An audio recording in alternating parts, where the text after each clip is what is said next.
If you like the story, you can support the author on Patreon. Link is in the description. Chapter 81, A Brand New Journey, Resurrected Fossils. At this very moment, while the live stream chat buzzed with discussions about secret move skills, their power, effects, and which Pokémon was the strongest, Cynthia was busy releasing her entire team in the game. Sceptile, Beware, Ludicolo, Pelipper, and Rotom suddenly appeared beside her, completely filling the small open space in front of the gym entrance. As expected, the ever-energetic Rotom was the first to rush forward, excitedly circling around Cynthia with eyes sparkling like stars. "Boss, Sceptile was so cool just now, bzzzt. How did he suddenly transform like that? I thought only I could switch forms, bzzzt." Sceptile lifted its head high at Rotom's praise, pride flickering briefly in its eyes, though it managed to hide it well. As a cool, stylish Pokémon, it naturally had to maintain its composed attitude even while being praised. But Rotom's next words nearly made it trip over itself. "But boss, I'm a bit curious, bzzzt. If this form is so strong, why didn't he use it from the very start of the battle, bzzzt? Sceptile. Cynthia. You're asking me? I don't know why Sceptile doesn't just evolve right away either." Momentarily speechless, Cynthia entered game commands to make the protagonist turn toward Sceptile, laughter sparkling in her eyes. She knew Sceptile's personality. This single glance carried more weight than 1,000 words of encouragement. Sure enough, Sceptile gave the faintest nod before turning its head away. Cynthia knew that although Sceptile looked indifferent, it was secretly pleased. After Rotom's excitement and Sceptile's subtle reaction, Cynthia shifted her attention to the rest of her team. "Everyone worked really hard in this gym battle, too. Without your efforts, we couldn't have won. This is a victory we achieved together. Thanks to all of you." After her usual post-battle encouragement, Cynthia recalled her Pokémon one by one. Her thoughts turned to the special phenomenon she had just experienced in battle, Mega Evolution. Now that her heart had calmed after leaving the gym, she finally had the clarity to consider it more carefully. According to Norman, to trigger Mega Evolution, a Pokémon needed to hold its corresponding Mega Stone, and the trainer needed a Key Stone. Moreover, trainer and Pokémon had to be in perfect sync to activate their power together. Yet somehow, she had bypassed that step with Sceptile, triggering Mega Evolution directly through their bond. At the time, Cynthia had found it unbelievable. How could a game measure her emotions to determine the bond between her and Sceptile? Was this really just a game? But then another possibility came to mind. Perhaps any player was destined to trigger Mega Evolution at this point in the story. Still, that didn't make much sense. Mega Stones were necessary, and not every player could be as lucky as her to obtain one that matched their team. Thinking of Mega Stones reminded her of something else. She had obtained one from the museum director in Slateport City, the Swampert. That meant Swampert could also Mega Evolve. What about other Pokémon? Did each one have a unique stone? If so, just how many Mega Stones were hidden across the world waiting to be found? Cynthia pondered this as she reviewed what she already knew. After Mega Evolution, a Pokémon's appearance changed drastically, and its strength increased tremendously. The boost came in two ways: overall stat enhancement and a change in ability. For example, Mega Kangaskhan gained the ability Parental Bond, a skill so powerful it could be considered game-breaking. Sceptile's ability must have changed, too, since when Mega Sceptile used Leaf Storm at low HP, the Overgrow ability hadn't activated. She hadn't noticed the new ability during the battle, too focused on survival, but she would check next time. That thought led her to wonder, could she trigger Mega Evolution again without a keystone? She decided to test it immediately. Entering a patch of tall grass, she encountered a wild Mytyena. Taking a deep breath, Cynthia fixed her eyes on Sceptile and shouted, "Sceptile, Mega Evolve!" The battlefield fell silent. Nothing happened. Cynthia tried again, louder this time. "Sceptile, please, Mega Evolve!" Still nothing. Even the battle music stopped. Sceptile glanced at her with narrowed eyes, its expression full of disdain. The Mytyena across the field tilted its head, utterly confused. What is this human babbling about? Are we fighting or not? Flustered, Cynthia quickly fled the battle. Clearly, without a keystone, Mega Evolution couldn't be triggered on demand. Her earlier success had likely been the result of a desperate crisis, her emotions and Sceptile's determination substituting for the keystone's effect. So Norman had been right, the keystone was indispensable. He had said Stephen was working on getting one for her. Cynthia wondered when she'd cross paths with him again, and whether he'd actually give her the stone. For now, there was no point rushing. She would eventually obtain a keystone as the story progressed. Still, after this experience, she decided she needed to train a Swampert soon. Leaving the Swampertite unused would be a waste. Sceptle's Mega Evolution had been incredibly powerful. What about Swamperts? Her mind buzzing with curiosity, Cynthia shook her head and turned to her next step. According to the map, the home surf she had just obtained was the key to advancing the game. The home region, unlike the others, was covered in vast oceans and waterways, about 70% of its terrain. The game faithfully reflected this, with surf allowing players to explore islands, cities, and hidden areas otherwise inaccessible. To reach the next gym in Fortree City, Cynthia would need to head through Movili City, then use surf along the waterway to continue her journey. That was clearly the intended path. But first, there was still something she needed to do. She glanced at the time in the corner of her screen. Nearly an hour had passed since her gym battle. Bill should have finished reviving her fossil Pokémon by now.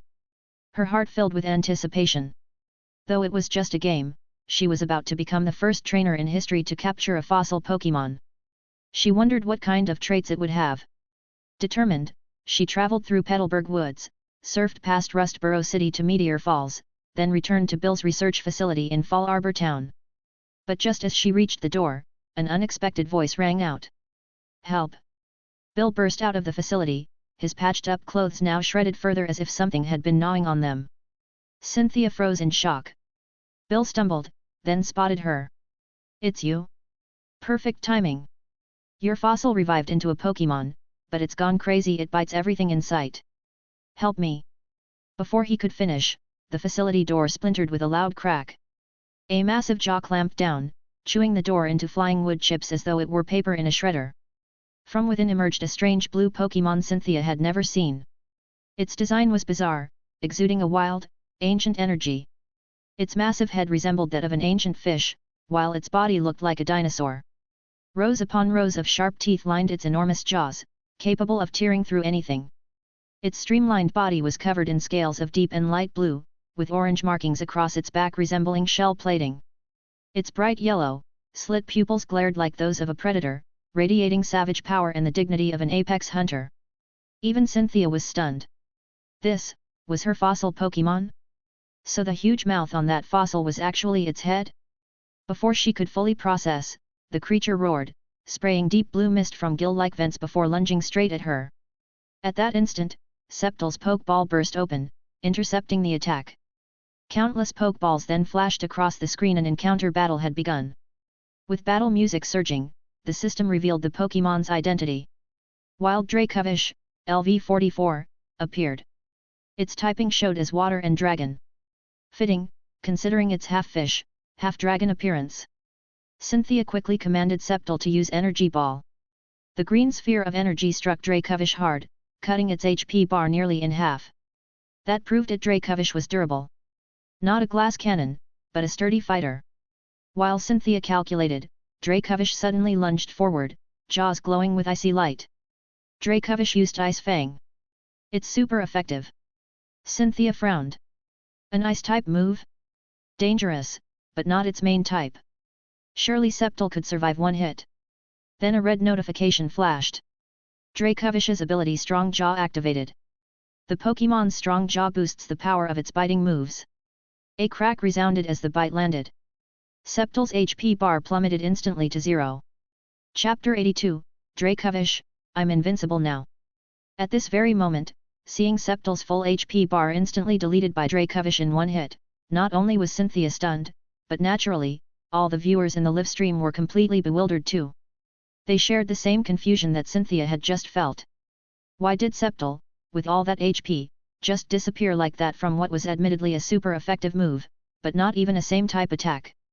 The power of Ice Fang wasn't supposed to be as terrifying as something like Giga Impact, right? Could this Dracovish's physical attack stat possibly be even more frightening than Slaking's? That didn't seem very logical. But at this moment, Cynthia had directly noticed the ability that had flashed by earlier. Strong Jaw. So, was this an ability unique to Dracovish, this fossil Pokémon? No, that didn't seem right. She vaguely remembered hearing that other Pokémon also possessed this ability that boosted the power of biting moves, but such Pokémon were pretty rare, so this ability was quite obscure, too. Even the research community had spent considerable effort discovering this ability. Because this ability was so uncommon, Cynthia only had a vague impression of it. She didn't know the specifics. For example, exactly how much damage did this ability boost? If the boost percentage was relatively small, then it would prove that this dracovish's physical attack power was indeed somewhat ridiculous. But if the boost percentage was large, then this wouldn't really count as dracovish's own inherent strength. However, if this Pokémon could learn Ice Fang, then maybe it could also learn Fire Fang and Thunder Fang, as well as the Dark-type Bite. Combined with this ability, this Pokémon would have quite a distinctive fighting style. No matter what move it used, it would always use those massive jaws to chomp on enemies, and could counter many opponents. That actually seemed pretty interesting. At this moment, Cynthia's attention returned to this battle. This Pokémon's offensive capability was indeed pretty scary, but her team had so many Pokémon after all. Even through attrition, she could wear it down to death. But Cynthia couldn't be sure whether she'd still be able to capture it after defeating this Pokémon. So she could only carefully send out Ludicolo, using the relatively lower-powered Zen Headbutt, planning to chip away at the opponent's HP. The pink headbutt formed from psychic power slammed heavily into Dracovish's body, taking away another small portion of its HP and causing its health to flash red. This time, the move Dracovish used was exactly what Cynthia had just predicted. Crunch. Deep black energy gathered on its teeth as it viciously chomped down toward Ludicolo. Ludicolo's HP bar instantly dropped by more than half. Facing the red flashing Dracovish, Cynthia took a deep breath and directly threw out a basic red and white Pokeball. The Pokeball hit Dracovish, converting it into a red light and drawing it inside the ball. After the ball shook slightly twice, Dracovish actually broke out. Directly capture failed. The Dracovish that hadn't been successfully captured by the Pokeball appeared extremely angry. It lunged forward again, delivering another round of chomping attacks on Ludicolo. Although both Crunch and Ice Fang weren't its same type attack moves, under the damage boost from its strong jaw ability combined with its own inherent power, Ludicolo's HP bar was starting to struggle, already down to just a sliver of red health. Cynthia suddenly realized a problem. Her team defeating it really wouldn't be difficult, but if she let it keep biting like this, there might actually be a real possibility. So she gritted her teeth, steeled her heart, took a deep breath, and selected from her bag that deep black Ultra Ball she'd found earlier, far beyond what should be obtainable at this stage of the game, and threw it directly. The deep black ball traced a perfect arc through the air, converting Dracovish into a yellow beam of light and drawing it into the ball. This time, the Pokeball fell to the ground and began shaking violently. The air seemed to freeze at this moment, with everyone nervously watching that Pokeball on the ground. This was Cynthia's only Ultra Ball. Once used, it would be gone. Fortunately, when the Pokeball's shaking reached the fifth time, there was a click sound as the button on the ball's surface locked. Several stars emerged from the Pokeball, accompanied by excited, cheerful BGM, proving Cynthia's successful capture. Congratulations! Successfully captured Dracovish. New Pokémon information has been added to the Pokédex. Only at this moment did Cynthia breathe a slight sigh of relief as she watched the screen exit the battle interface. If even this Pokeball hadn't been able to capture Dracovish, she really would have been uncertain whether she could successfully capture it with regular red and white balls before this Pokémon chomped through her entire team. Looking at it this way, she'd probably need to figure out how to get more high-quality Pokeballs going forward. Otherwise, when encountering Pokémon worth capturing in unexpected situations like this, having only the most basic red and white balls would be pretty awkward. Before she could examine Dracovish's Pokédex entry, Bill, who had been hiding in the nearby grass, came running over with apparent relief. Finally got that guy under control. You really came through, strawberry ice cream. If it wasn't for you, I wouldn't have known what to do. Cynthia glanced at Bill, then at the little cabin in the distance. The cabin that had already been run down now looked no different from a garbage shack after Dracovish's rampage. She couldn't help pressing the interaction button to ask. Is your research lab okay? Bill looked back at his house in the distance, his expression freezing momentarily, but he quickly waved his hand in response. It's fine, it's fine. I was planning to move somewhere else recently anyway. That guy's destructive power really is pretty scary. Good thing my equipment didn't get chomped up. Fossil Pokémon really live up to their reputation so wild. Speaking of this, he looked up at the deep black Pokeball in Cynthia's hand, moved closer, took a deep breath, and suddenly entered an extremely excited state. Speaking of which, I really have to thank you this time for giving me the chance to revive a fossil Pokémon. This finally proves that all my painstaking research has been completely sound. At this point, Bill suddenly began acting like he'd gone crazy, dancing around and throwing his arms up in celebration. Oh yeah! Hee hee ha ha! You could tell he was genuinely happy. Before Cynthia could say anything, she saw Bill in this state quickly return and approach her character. Looking at your expression, I know what you're thinking. You think I don't look like a researcher at all right now, don't you? Let me tell you, you're dead wrong. Cynthia paused for a moment. Honestly, that really hadn't occurred to her. She'd known plenty of researchers, at least 5 if not 10, and pretty much all the top-tier researchers behaved exactly like Bill. Whenever they made discoveries in their research fields, they'd all fall into this kind of dancing, crazy state. You could say none of these research types had normal mental states. So she was pretty used to it. However, Bill in the game didn't know her thoughts and pointed a finger at the black Pokeball in her hand, speaking emphatically. You don't understand what reviving a fossil Pokemon means to me. It means all my years of research weren't wasted or just fantasy. It was all well-founded and correct. And reviving a fossil Pokemon, this might be my only chance in this lifetime. Oh man, mainly because you don't know how precious active fossils are. I've been searching for years and never found one. Although I'll keep searching for these things for decades to come, I feel like I might never find another one in this lifetime. So anyway, thank you so much. Bill rushed forward, grabbed the protagonist's hands, and shook them up and down, expressing his sincere gratitude. However, Cynthia's expression at this moment was somewhat complex. Active fossils are precious, impossible to find another one in this lifetime. After thinking it over, she finally pressed the interaction button to speak. Actually. Having his words interrupted, Bill immediately frowned. Actually, what? Hey, you're not questioning what I said, are you? Really, there's probably only this one active fossil in the entire world. I even asked Steven about it, and even he's never seen one. However, as soon as he finished speaking, Cynthia's character directly pulled something from her pocket, a deep black stone with huge claw marks on it. This was exactly the new fossil she'd obtained in the desert earlier. Actually, I have another active fossil here that I'd like you to help me revive. Bill? After handing over that new active fossil to Bill, he had 1,000 words to say, chasing Cynthia in circles, stopping just short of kneeling before her. After learning that this new active fossil was somewhat complex and would take about a day to revive, Cynthia left Bill's cabin. A day in the game corresponded to roughly half a day in the real world, meaning she'd probably have to wait until tomorrow when she logged on to see what Pokémon would hatch from this fossil. After leaving the cabin, Cynthia didn't go far but directly opened the team interface to examine the new Pokémon called Dracovish that she'd just obtained. You don't know until you look, but once you look, wow! She discovered this Pokémon really was quite different from all the Pokémon she'd seen before.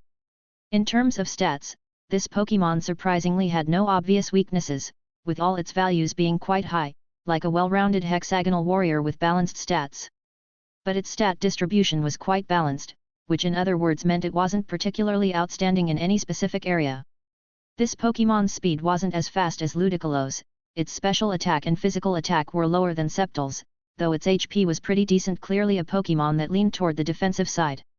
Seeing this physical attack stat, Cynthia immediately began contemplating. Looking at it this way, it should be that ability it possessed that provided significant damage boosts. Sure enough, when Cynthia opened this Pokémon's ability interface, a line of text immediately appeared before her eyes. Ability: Strong Jaw increases the power of the Pokémon's biting moves by 50%. 50% was already quite an outrageous boost value. You had to know that in this game, classic damage boosting abilities like Overgrow, Torrent, and Blaze all required the Pokémon's HP to drop to 1/3 before triggering. The requirements were quite harsh. But this ability could unconditionally boost all biting moves by 50%.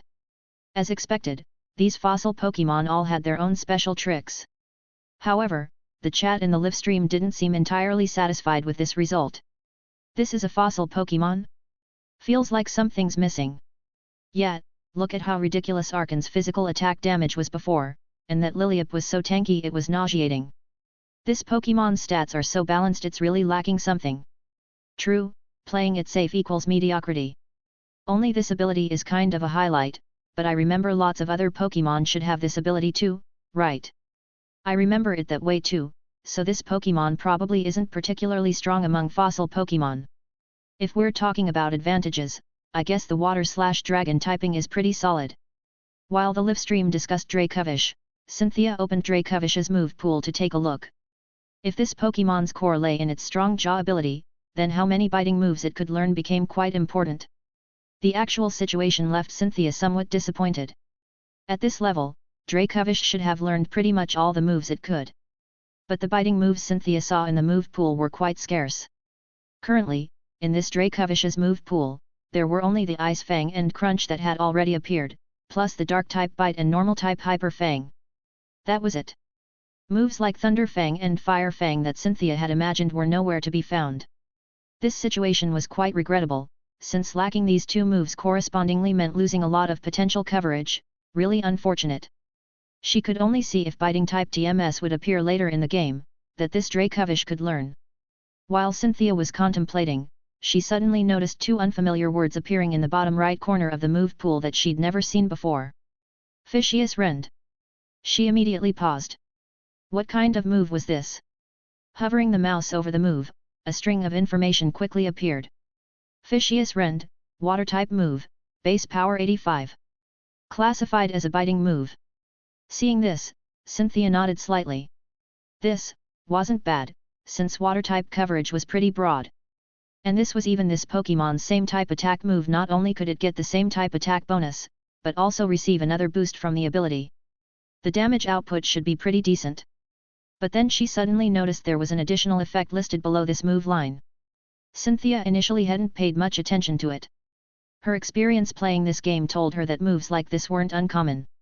For example, Thunderbolt had a small chance of paralyzing the opponent, basically a bonus effect with usually very low probability. But Cynthia found that what she saw next completely exceeded her expectations. It was quite a simple and straightforward line of text. When moving first, this move's power doubles. Cynthia? Chat? The moment this line appeared on screen, the entire live stream exploded again. Teacher, I can't do math. What's this move's power if it goes first? 85 times 2 times 1.5 times 1.5 equals. Stop calculating. It's basically 10,000 tons of damage, smiley face. Guys, he's invincible now. Reminder, this game's damage calculation probably isn't simple multiplication like that, but if you add a held item that boosts water-type moves, that's another 30% damage boost. I told you not a single fossil Pokémon is reasonable. Now this feels right. While the live stream erupted in discussion, Cynthia was internally just as shocked. If this move went first, wouldn't its theoretical damage be even higher than Giga Impact? And it could still enjoy Dracovish's 50% ability boost. This was a bit too ridiculous, wasn't it? That said, while the moving first requirement seemed demanding, most Pokémon actually followed the same pattern. Those with high durability and defense usually weren't very fast. Correspondingly, those fast Pokémon with strong offensive capabilities usually didn't have particularly good defensive stats. This meant, with this move's base damage combined with Dracovish's ability, fast but frail Pokémon probably couldn't tank it. And when facing those extremely slow, defense-oriented Pokémon, Dracovish's terrifying double power could deal devastating damage to them, too. As for those Pokémon with moderate speed just a bit slower than Dracovish, meeting Dracovish, they could only consider themselves unlucky. And these theories were just based on Pokémon's base speed stats. You had to know that in actual battle, there were tons of ways to make Dracovish move first. Like Pelipper's already mastered Tailwind, which could double all friendly Pokémon's speed. Or the Choice Scarf that had appeared once in the game. When held, it boosted the Pokémon's speed by 50% but locked it into repeating the same move. Even the Trick Room she knew about that reversed Pokémon action order. Heck, even having Dracovish consume a speed-boosting item mid-battle would work. No matter which method was achieved, the entire battle would probably become Dracovish's personal buffet, chomping through gods and legends alike. Chapter 83, Belated Doubt, Game Forum Establishment. For Cynthia, what was more important was that she clearly knew everything she had just been thinking about was based on what was in the game. So, in the real world, if a Pokémon like Dracovish existed, what would the manifestation of this ability be like? Would it simply need to have faster action speed than the opponent? Or would it be necessary to attack first and hit the opponent in order to activate this ability's double power effect? Of course, all this discussion was built on a huge premise that such a fossil Pokémon really existed in the real world. Having experienced all those previous events, everything about Mega Evolution, Cynthia suddenly felt uncertain about this point. So she took screenshots of Dracovish's appearance and information in her team, preparing to contact Professor Oak to ask about the possibility of such a Pokémon existing in the present world. After all, when it came to information about fossil Pokémon, Professor Oak definitely knew much more than she did. But just as Cynthia was about to leave the livestream window to find Professor Oak unexpectedly sent her a message first. Cynthia, during this recent period, I've made some new discoveries that I think are quite valuable, so I came to share them with you. In the granite cave in Dewford Town that you mentioned before, there are still 2 more fossils of the type you described. One is just like the one you found, while the other is on the 2nd floor in a corner position, behind a huge rock. I currently don't know how to move this rock, but I saw it and confirmed it's definitely a fossil. Additionally, near Regirock's position, there are 2 black dots on the walls. Using the interact button on them can get you 2 dusk stones that look to be of good quality. They should be useful whether for Pokémon evolution or as altar offerings for Regirock. Besides that, pressing the interact button on the big tree branch on the far left of Dewford Town can get you a leaf stone. Going through this big tree, there's a small island isolated from Dewford Town behind it. At the very center of the island is an Everstone. I'm currently continuing to explore this small island and estimate there might be more discoveries. Reading Professor Oak's series of messages, Cynthia couldn't help but feel genuinely surprised. It had been less than an hour and a half since they had finalized this plan, yet Professor Oak had already made so many discoveries. Truly worthy of being a professor, such high efficiency. Moreover, besides those stones that could be used as offerings, Professor Oak had actually discovered another fossil. After experiencing the Dracovish incident just now, Cynthia could be said to be very interested in fossil Pokémon. The previous Archon and Liliup, plus this Dracovish, had repeatedly proven to her the extraordinary nature of these fossil Pokémon. No trainer could refuse to learn about and encounter some powerful and interesting Pokémon, and she was naturally no exception. A new fossil meant there was a high probability of reviving a new fossil Pokémon. At this point, Cynthia wasn't sure yet whether the fossil Professor Oak had currently discovered was an active fossil or not. With this thought, she also opened the chat box and began typing. No, the rock blocking that fossil you mentioned requires strength, which can only be mastered after a certain gym, to push it away. The acquisition method is to go to the tunnel and use Rock Smash. After explaining to Professor Oak the conditions for obtaining and using strength, she talked about her 2 new discoveries in the game. One was successfully reviving Dracovish's fossil through Bill, and the other was naturally the mega evolution of Sceptile and Kangaskhan. When Professor Oak finished listening, he quickly replied with a message. A Pokémon can actually complete an additional evolution on top of its original foundation. This sounds truly too incredible. Even through the screen, Cynthia could feel Professor Oak's disbelief. Such a reaction from him was quite normal. After all, the scientific field had long discovered that Pokémon evolution was something with quite complex conditions. How many times a Pokémon could evolve and what its final evolutionary form would be seemed to be innate limitations already inscribed in their genetic sequences. According to the experimental reports searched and seized by the League during cleanup activities, even those villainous organizations that had conducted illegal experiments had not managed to give a Pokémon additional evolutionary forms, even when destroying and altering their genes. This seemed to be a natural law and iron rule belonging to Pokémon, which the scientific community had also accepted. But now this mega evolution had suddenly appeared, completely breaking this iron rule. The fact that Pokémon could even revert to their original forms after Mega Evolution was even more incredible. Regarding the Mega Evolution that Cynthia had demonstrated, Professor Oak's final view seemed similar to hers. Cynthia, regarding all those previous Pokémon, including legendary Pokémon, I think this game is quite faithful, but the evolution you mentioned probably isn't very realistic. However, looking at it currently, most things in this game are real, which is already enough. Being able to experience some things in the game that don't exist in reality is quite interesting, isn't it? Compared to the evolution you mentioned, I'd be more interested in the fossil Pokémon revival you just mentioned. But honestly, this point also makes me feel it's a bit unlikely. Fossils can actually be successfully revived into Pokémon. Speaking of which, this Pokémon called Dracovish has such a huge head. How does the body structure of its lower half support such weight? Looking at Professor Oak's reply, Cynthia didn't hesitate and directly began typing. Professor, if you're interested, you can take the fossil you found in Granite Cave to someone called Bill near Autumn Leaf Town for revival. While typing, she keenly noticed something from what Professor Oak had just said. Regarding everything in this game, Professor Oak, like her just now, seemed to have had a slight change in attitude. Starting from the recent mega evolution, to the matter of fossils being revivable. If everything before had still been within their cognitive range, things that could be traced and had corresponding patterns in the real world, verifiable existences, then this fossil revival matter and this special evolution were truly hard to believe. However, regarding this issue, Cynthia had already thought about it. Whether things in the game were real or fake was something they needed to judge for themselves. Making good use of all the information in this game that corresponded to the real world, and enjoying the special content that this game uniquely created that didn't exist in reality, this was what they, as players, should do. However, for some reason, Cynthia found that her heart still held a faint expectation. What if all of this was actually real? If that were truly the case, that would be quite something. With this thought, Cynthia slightly shook her head and sent the message telling Professor Oak how to revive fossils. At the same time, she had a new question and added another message: do you know Bill?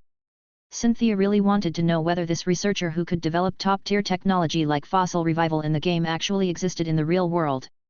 Although the real him might not have such outrageous achievements and technology as fossil revival, he should still be a very capable researcher, right? Professor Oak paused for a moment before his reply message came. Bill? Hey, I seem to have an impression of such a person, but I don't quite remember the specific situation. I'll go check my contact directory in a bit. I'll get back to you on this matter later. Right now, I want to use the body structure of that Pokémon you revived in the game to see if there are any corresponding genes in the fossil database. While reviving fossils is quite unlikely, this kind of Pokémon might have actually existed in reality. Getting such a response, Cynthia could only wait for the results. At this time, she suddenly remembered a very important matter, an idea she had previously conceived, establishing a website forum for players to discuss this Emerald game with each other, sharing experiences gained in the game, and various key information. The original intention of establishing this forum was not only to obtain more information about Ultra Wormholes, but also to allow her to acquire more information and be the first to complete this game. At the same time, even from the perspective of ordinary players, having such a platform and organization to search for and share game guides would naturally be much more convenient. Whether for herself or others, this would be a good thing. The only problem now was that establishing a website wasn't easy. She had never had any understanding in this area before, so she definitely couldn't do it herself. Logically speaking, with her status, she only needed to pay some money through the league to find someone to handle it. Or she could have that previous computer genius, Emma, spend some time, and it should also be doable. But while chatting just now, she suddenly remembered that Professor Oak seemed to have an abandoned website that could be used perfectly, so she decided to just bring it up directly. Actually, the most crucial point was that although the League's control over websites wasn't particularly strict, there were many complex and demanding procedures. Even if she had Emma or found professionals to handle a new website, the entire process would probably take most of a month. But if she used Professor Oak's ready-made website, it would be much more convenient if done quickly. It could even be completed today. At this moment, after listening to Cynthia's explanation, Professor Oak immediately gave a positive response. Hey, that's quite a good idea. Just like in our research field, knowledge and information should be used for exchange and sharing. Only this way can everyone avoid taking detours that predecessors have already traveled. And you remember correctly, I do have an abandoned website on hand.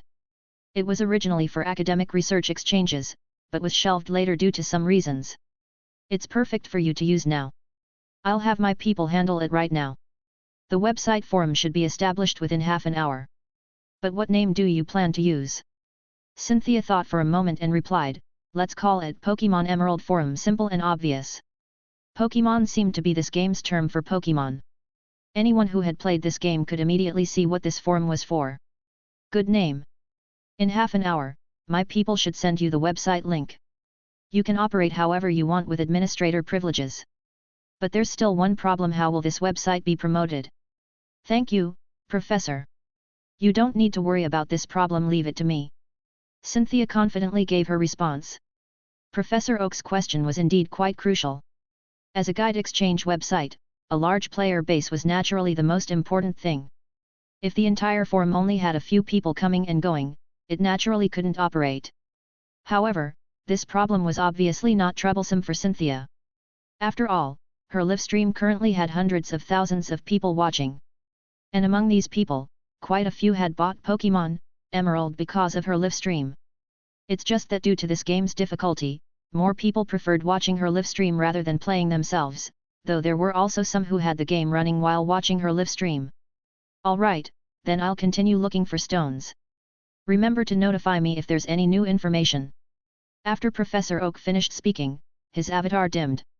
Obviously, he went to play the game. Cynthia also opened the live stream and announced that she was about to establish a guide platform. Everyone's reaction was naturally quite positive. A forum built by Cynthia?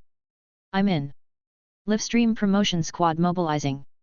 We must let every Emerald player know about this forum's existence. Cynthia's #1 die-hard fan is ready, prepared to spread the website link anytime. Professor Oak's people worked quite fast. After 15 minutes, Cynthia received a link. Clicking into it, she found this was a completely blank forum website, with only a Pokémon forum title hanging high at the top. She could see that Professor Oak's people were quite thoughtful. This title was exactly the same color as the title in the Emerald game. Looking at the scene before her, Cynthia thought for a moment, registered an account, and quickly obtained moderator status in the backend. She consecutively posted 2 threads in this forum. The first was a pinned post encouraging players to come to this forum and speak freely about information and guides within the game. The second post was a thread about known information on fossil Pokémon. This was also the most in-depth and valuable information she had explored in the game so far. After posting this thread, Cynthia thought briefly and added another post, a seeking information about Ultra Wormholes thread. Although, according to most players' current progress in the game, Cynthia didn't think many players had reached the Ultra Wormhole plot location yet. But as time passed, she believed the number of replies under this thread would also increase. After doing all this, Cynthia exited the forum, switched back to the game, and began controlling her character to continue the game's progression.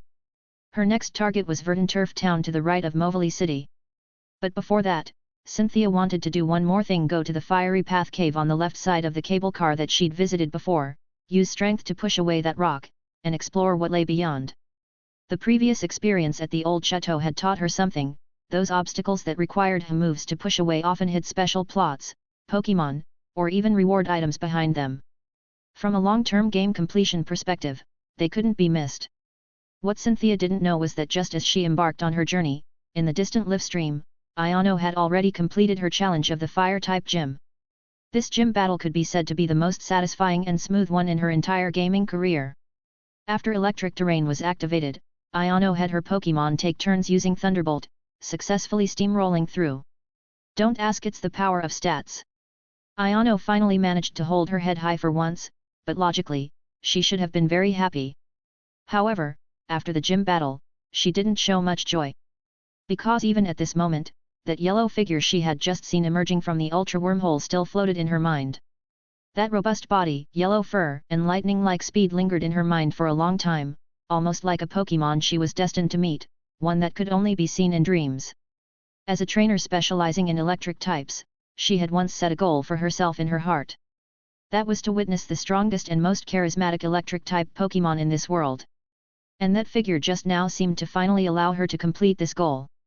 But even so, she had only caught a fleeting glimpse of that Pokémon and had no way to capture its figure again, nor did she know its whereabouts. At this moment, the more Ayano thought about it, the sadder she felt. Even the joy of winning the gym battle was somewhat dampened. After much thought, an idea suddenly popped into her mind. Right, this is a game. Where there are games, there should be guides. Now that this game had quite a few players, might there be players online who had also seen that yellow mysterious Pokémon and had some understanding of it? Deciding to act immediately, Ayano opened her browser and began searching. However, after inputting several keywords, she didn't get the results she wanted. At this point, having calmed down, she realized that this made sense given current player progress. Ultra Wormholes were relatively late game content. Most players were probably still stuck in earlier parts. Just as she was somewhat disappointedly about to close the browser, a website caught her attention. Emerald Forum. She unconsciously clicked into it. Chapter 84, Forum Exchange, Villain Boss Breakdown, Giovanni's Plan. To be honest, when Ayano first saw this forum, she couldn't help but feel somewhat surprised. Because, although the internet was already flooded with countless game clip videos that had repeatedly made it to the trending lists, this game had only been released for less than a week after all, making it a completely new game. She hadn't expected someone to successfully register and establish a corresponding game forum so quickly. However, when Ayano clicked into the forum and saw the situation inside, she couldn't help but feel slightly disappointed. Because this forum indeed looked like a newly established forum, and it was really a bit too new. The entire forum had only 3 posts total, completely empty, and all 3 posts were from someone named Sequence001. Was there really only one person in this forum right now? Ayano thought for a moment, then glanced at the first post and found it was a welcoming post for various players to come here. She lost interest and was about to exit to continue searching for clues about that yellow Pokémon. After all, this forum wasn't going anywhere, so she could come back later when there were more people. She could think about whether she had any information or intelligence worth sharing after today's stream ended. However, just as Ayano was thinking and her mouse was hovering over the close button in the upper right corner, the title of the second post in the forum instantly caught her attention. Sharing post, information on all currently known fossil Pokémon, methods to obtain fossil Pokémon. Seeing this post title, Ayano couldn't help but suddenly widen her eyes. When it came to fossil Pokémon, her impression was far too deep. Although they had only appeared once, those 2 guys could be said to have left her with lifelong trauma. That's right, it was Roxanne's 2 Pokémon in the previous Rustboro gym that had tormented her to death, Archon and Litwick. Ayano later learned through chat comments that those were fossil Pokémon from ancient times that didn't exist in the real world. Now, there was actually a player who had specifically opened a post to share all information about fossil Pokémon? No way, although fossil Pokémon seemed to have nothing to do with electric types, she absolutely had to click in and take a look. According to forum rules, to view post content, you had to register an account first. So Ayano simply registered an account named Electric Types Are the Best and directly entered the post to start reading. This post's content truly didn't disappoint her. Just in the fossil Pokémon information section alone, besides the detailed information on Archon and Litwick that she had seen before, this post also shared a fossil Pokémon called dracovish. Looking at this Pokémon's information panel, Ayano couldn't help but widen her eyes and murmur to herself. All biting moves boosted by 50%, plus an exclusive move with 85 power that doubles in power when going first, oh my god. Most of the livestream audience hadn't seen the moment when Cynthia had just witnessed dracovish firsthand, so naturally, they had similar reactions to Ayano being deeply shocked by this Pokémon's strength. However, this was only the beginning. After the information sharing on these 3 fossil Pokémon ended, an even more explosive line of text appeared below the post. Sequence 001, above is my information record on all fossil Pokémon. If new fossil Pokémon are discovered, I will supplement them below at any time. Everyone can also reply with attachments listing information on other fossil Pokémon. Next is the method I discovered in the game for obtaining fossil Pokémon. After seeing this line of text, Ayano felt her brain explode with a buzzing sound. Could you actually obtain fossil Pokémon in this game? She immediately looked down eagerly and quickly understood the ins and outs of obtaining fossil Pokémon, widening her eyes with some surprise. So fossils could be revived into new Pokémon? This meant that the fossil she had obtained in Granite Cave before was meant to be used this way? Good thing she hadn't casually sold this thing in the shop at the time, but had kept it in her backpack all along. After a brief moment of relief, Ayano couldn't help but start thinking. This meant that her fossil might also hatch into that Pokémon called dracovish? Honestly, although Ayano had planned to build a pure electric type team since she started playing this game. But thinking about it now, if she could add such a powerful water type Pokémon to her team, it would undoubtedly make things countless times easier when facing ground type opponents. Her eyes immediately lit up.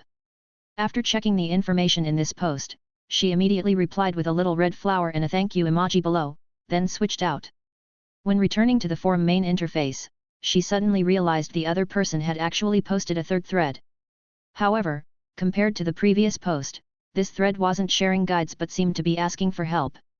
The post title was Help Wanted, I need to collect all information about ultra wormholes, the more the better. Can provide cash rewards for answers. Ayano was stunned for a moment. Wasn't Ultra Wormhole exactly the source of that Pokémon she was looking for? She still remembered the scene at the entrance to Petalburg City when that mysterious Pokémon emerged from the deep purple vortex. After brief consideration, Ayano directly clicked into this post. The other person's answer had just helped her, and Ayano had always been someone who repaid kindness. Now that the other person wanted all information about Ultra Wormholes, the yellow Pokémon she had discovered should count too, right? Moreover, the other person was so interested in Ultra Wormholes, maybe they would also have some understanding of that mysterious Pokémon. After some deliberation, she typed out a general description of first accidentally seeing the Ultra Wormhole, then that yellow Pokémon emerging from it, and also sent the other person the screenshot she had taken of that Pokémon's appearance. What Ayano didn't expect was that just after her message was sent, the bell in the upper right corner flashed with a red dot that user named Sequence001 had directly replied to her. Sequence001, this Pokémon? I indeed haven't seen it either. If possible, please share with me any future encounters with it or any further understanding you might have. I would be very interested. Seeing that the other person seemed very interested, Ayano thought for a moment and also told them about her discovery that this Pokémon seemed to be severely injured. Soon, she received another reply from the other person. Sequence001, do you want to heal it? If so, according to what Giratina said, ordinary healing methods probably wouldn't help much. But when I was in Movili City, I found the seed of a flower. That flower is called Grassidea flower, which can heal any Pokémon's injuries, but the planting conditions are quite harsh. I'm currently looking for ways to plant it. Movili City? Grassidea flower? Ayano looked at the information before her and was stunned for a moment, then tried hard to recall and discovered a problem. When she was in Movili City, she should have obtained all the items that could be found in the vicinity. She had even explored all the roadside grass with the interact button, but she hadn't discovered the seeds of this flower called Grassidea that the other person mentioned. At this moment, she suddenly realized something and quickly typed another question. By the way, I want to ask you, there seems to be a sword in the volcanic ash cabin on the left side of Petalburg City. Have you seen it? This was information she had heard about in the livestream chat, but when Ayano was at the volcanic ash cabin's reward exchange list, she hadn't seen that sword. The other person's message was still replied to quickly. Sequence001, of course, and I've already gotten that sword, but to unleash its power, it seems it must be repaired first. Sequence001, but I didn't discover any Ultra Wormhole at that time. My guess is that in this game, besides those fixed plots and procedures, some plots and content can only be encountered by one group of players, while another group of players will encounter completely different situations. The judgment the other person made was exactly what Ayano wanted to hear. What she had just wanted to ask about was actually this very thing. It seemed it was indeed as the other person said. In Petalburg City, she had encountered that mysterious yellow Pokémon, while the other person had encountered that mysterious sword. Although it was the same place, they encountered different things. This being the case, might other places in this game also have similar mechanisms? And would there still be possibilities of encountering those things that hadn't been met by players? After brief contemplation, Ayano shook her head and replied to the other person first. I think what you said makes sense, friend. If there's news about that Pokémon, I'll come tell you again. Sequence001, okay, I'll also pay more attention to the Pokémon you mentioned. If I can successfully cultivate that flower someday, I'll message you. Pleasant cooperation. Looking at the other person's text, Ayano couldn't help but show a slight smile on her face. Although there was only this one person in the forum now, she had to say the other person was quite nice. If she had intelligence worth sharing later, she'd come find this person to share it. Oh right. She looked at the extremely blank forum interface before her, looked up at the camera toward the audience in the live stream, and suddenly spoke. Everyone saw it, too, right? The establishment of this forum is quite meaningful. So, I hope that viewers who have already purchased and are playing this game will also come, please everyone. Faced with Ayano's invitation, the audience in the live stream naturally responded enthusiastically. Meanwhile, a certain Sinnoh champion still didn't know she had been issued a good person card by a certain electric-type gym leader. After replying to messages on the forum, Cynthia was now sitting in front of her computer screen, appearing thoughtful as she recalled the new information she had just obtained. A powerful golden cat-like Pokémon as fast as lightning.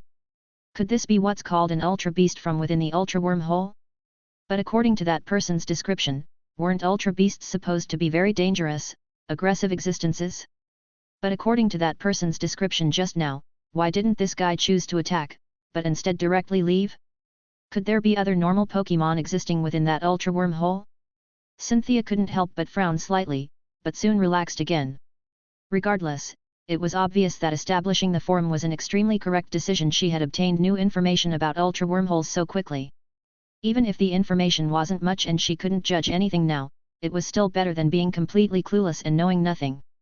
Next, she'd wait for more people to join the forum. She took a deep breath, switched back to the game interface, and continued playing. Maxi's mood hadn't been very good recently. Ever since discussing with Archie how to deal with the developer of Pokémon Emerald, he had been waiting for good news and victory reports from Archie's side. But now nearly a full day had passed, and there was still not a peep from Archie's end. He couldn't help but anxiously stand up and pace back and forth in front of the floor-to-ceiling window. Looking at the lava pool rolling with heat waves ahead, he felt his emotions calm down slightly. Just then, the communicator on the desk suddenly rang, and Maxi immediately rushed over without hesitation and picked up the communicator. Sure enough, the one contacting him was the Archie he had been desperately waiting for. "How is it? Have you found that person's location? I've already prepared people to take action." Maxi frowned slightly, a flash of impatient ferocity in his eyes. However, Archie's somewhat helpless voice came through the phone. "Old Max, I have bad news for you. We got into the League's hidden database and also searched the regular database. We didn't find that person." Maxi's excited voice, along with his facial expression, suddenly froze. "I knew you could. Wait, what did you say? What's going on?" Archie sighed. "Before this, I suspected his information had already been separately protected by the League, but now it seems the League doesn't have his information either." This was the truth. In the League's hidden classified database, even information on current and dozens of former League leaders, as well as family information of Elite Four members and champions, could be found. It was the League's top-tier information repository. It could almost be said that as long as you weren't a wild person, you could definitely find some information belonging to you in the database. But this game developer called Wind hadn't left even a trace. Upon hearing this, both Archie and Maxi immediately fell silent. This situation was simply unheard of, as if a person had suddenly vanished into thin air without warning. Maxi's emotions, which had just calmed down, immediately became irritated again. He suddenly stood up from his chair and began pacing back and forth again, letting out dissatisfied roars uncharacteristically. "So what do we do now? Just watch as he reveals all our plans." You could see he was truly getting anxious. "I knew you couldn't do it, damn it, I need to quickly think of a solution." But the next moment, Archie's voice came from the other side again, though he didn't sound as anxious. "But I still gained something from searching for information about that Kairos guy. I learned that when this guy announced the game, he stated that whoever could be the first to complete this game would get his contact information. And now, do you know who the first and second place people are on the game progress leaderboard?" "Who?" Maxi asked subconsciously. Archie spoke up. "It's Cynthia, the champion of the Sinnoh region, and Lance, the champion of the Kanto region. Further down is Ayano, the electric-type gym leader from the Paldea region. I learned about Cynthia and Ayano through live streams, and as for Lance's identity, you don't need to check to know. Anyone can tell from his dragon types are the best ID." Maxi frowned. "What's your point in saying all this? What does this have to do with our business? Don't tell me you're actually planning to play games with these guys to compete for that developer's contact information? That's too foolish." But the next moment, Archie's words made him slightly stunned. "Yes, you're right. But think about it, why would two League champions lower themselves to play such a small game? Two possibilities. First, they discovered that this game's developer seems to know something about our plans and wants to use him to deal with us, while protecting this person's contact information from being exposed. But I think the second possibility is more likely. Even the League doesn't know this game creator's real identity. This also explains why there's no trace of this person in any identity database, as if he just vanished into thin air." Maxi now understood, but quickly shook his head in denial. "No, how could someone possibly bypass League control, publish a game on the League's platform, and still hide their identity?" Archie's voice immediately became somber. "Could our top secret plans being suddenly discovered by that guy and made into a game be something that should happen? Old Max, I think this game creator is probably not as simple as we thought. You can't look at him from an ordinary person's perspective. Maxi fell silent for a moment before speaking again. Fine, even if it's as you say, what do we do now? Really play this game together with those champions? He suddenly got excited again. Even if we get that person's contact information this way, what's the point? By the time the game is completed, our plans will have already been exposed completely in the game. He couldn't help but question. What's wrong with you today? Facing such a big matter, you seem so calm. You weren't like this before. Speaking of this, Maxi actually felt something was a bit off. Having spent so many years together, he knew Archie's personality even more rash and impulsive than his own. So why did he seem so calm now? Could it be that he already had some solution? Sure enough, the next moment Archie's voice came through the communicator again. You always say I act rashly and impulsively, but look, when things happen, you can't stay calm either. Alright, I'll stop teasing you. It's like this: when I investigated that game, I found the situation seemed quite different from what we thought. Maxi was stunned. What do you mean? Be specific. I watched game recordings online. Indeed, both of our plans have been revealed clearly by the game. But unlike what we imagined, what we're doing in the game is completely different from what we're actually doing now. For example, in the game, you're leading a group of people using some meteorite to do something at a volcano. If I remember correctly, you never considered anything like that before, right? Maxi was also stunned, then nodded. That's right. To expand the continent, having volcanic lava spread isn't a wise choice.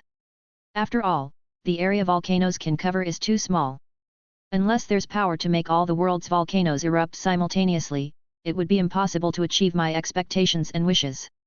This kind of deep thinking from his plans was something that, logically, he shouldn't tell Archie, as his competitor. But the situation was special now, and Maxi couldn't worry about that. Then Archie continued, I also learned that in that game, I'm leading a group from Team Aqua to steal blueprints for a top-tier submarine from a museum. Even I can't understand why I'd need such a good submarine to go so deep into the ocean. This has no connection to my plan for ocean expansion. Hearing this, Maxi suddenly understood. You mean? Archie immediately confirmed. That's right. Although our overall plans have been exposed, the versions of us in the game seem to have different methods of realizing our plans that we can't understand. And their methods and schemes have nothing to do with our reality. So I think this incident might not be a crisis for us, but could actually be an opportunity. Maxi had just been rushed into panic, but in fact, he was much smarter than Archie. Hearing this, he understood his meaning.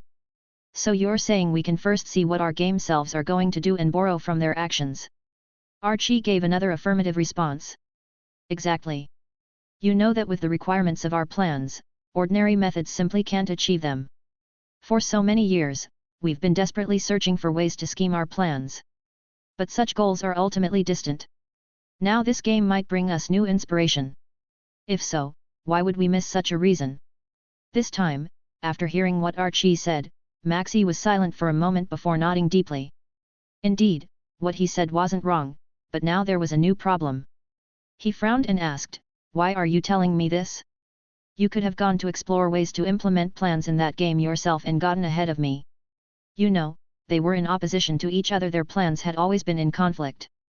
Archie's ideal was to have the ocean cover the entire world, creating new civilizations and nations, while Maxi wanted land to swallow all oceans and mountains, recreating a world of only land in a lava-constructed world.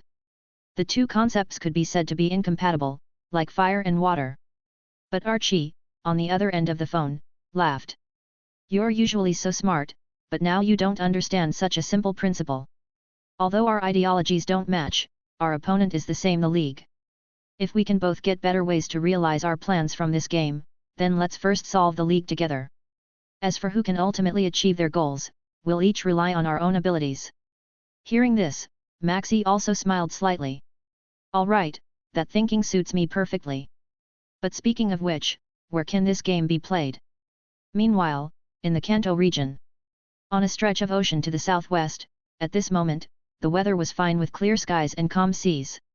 The azure waves were like a beautiful painting, yet under such good weather and scenery, not a single fishing boat could be seen. The reason was simple, this was an area that fishermen's boats never approached, known as the Death Vortex Zone.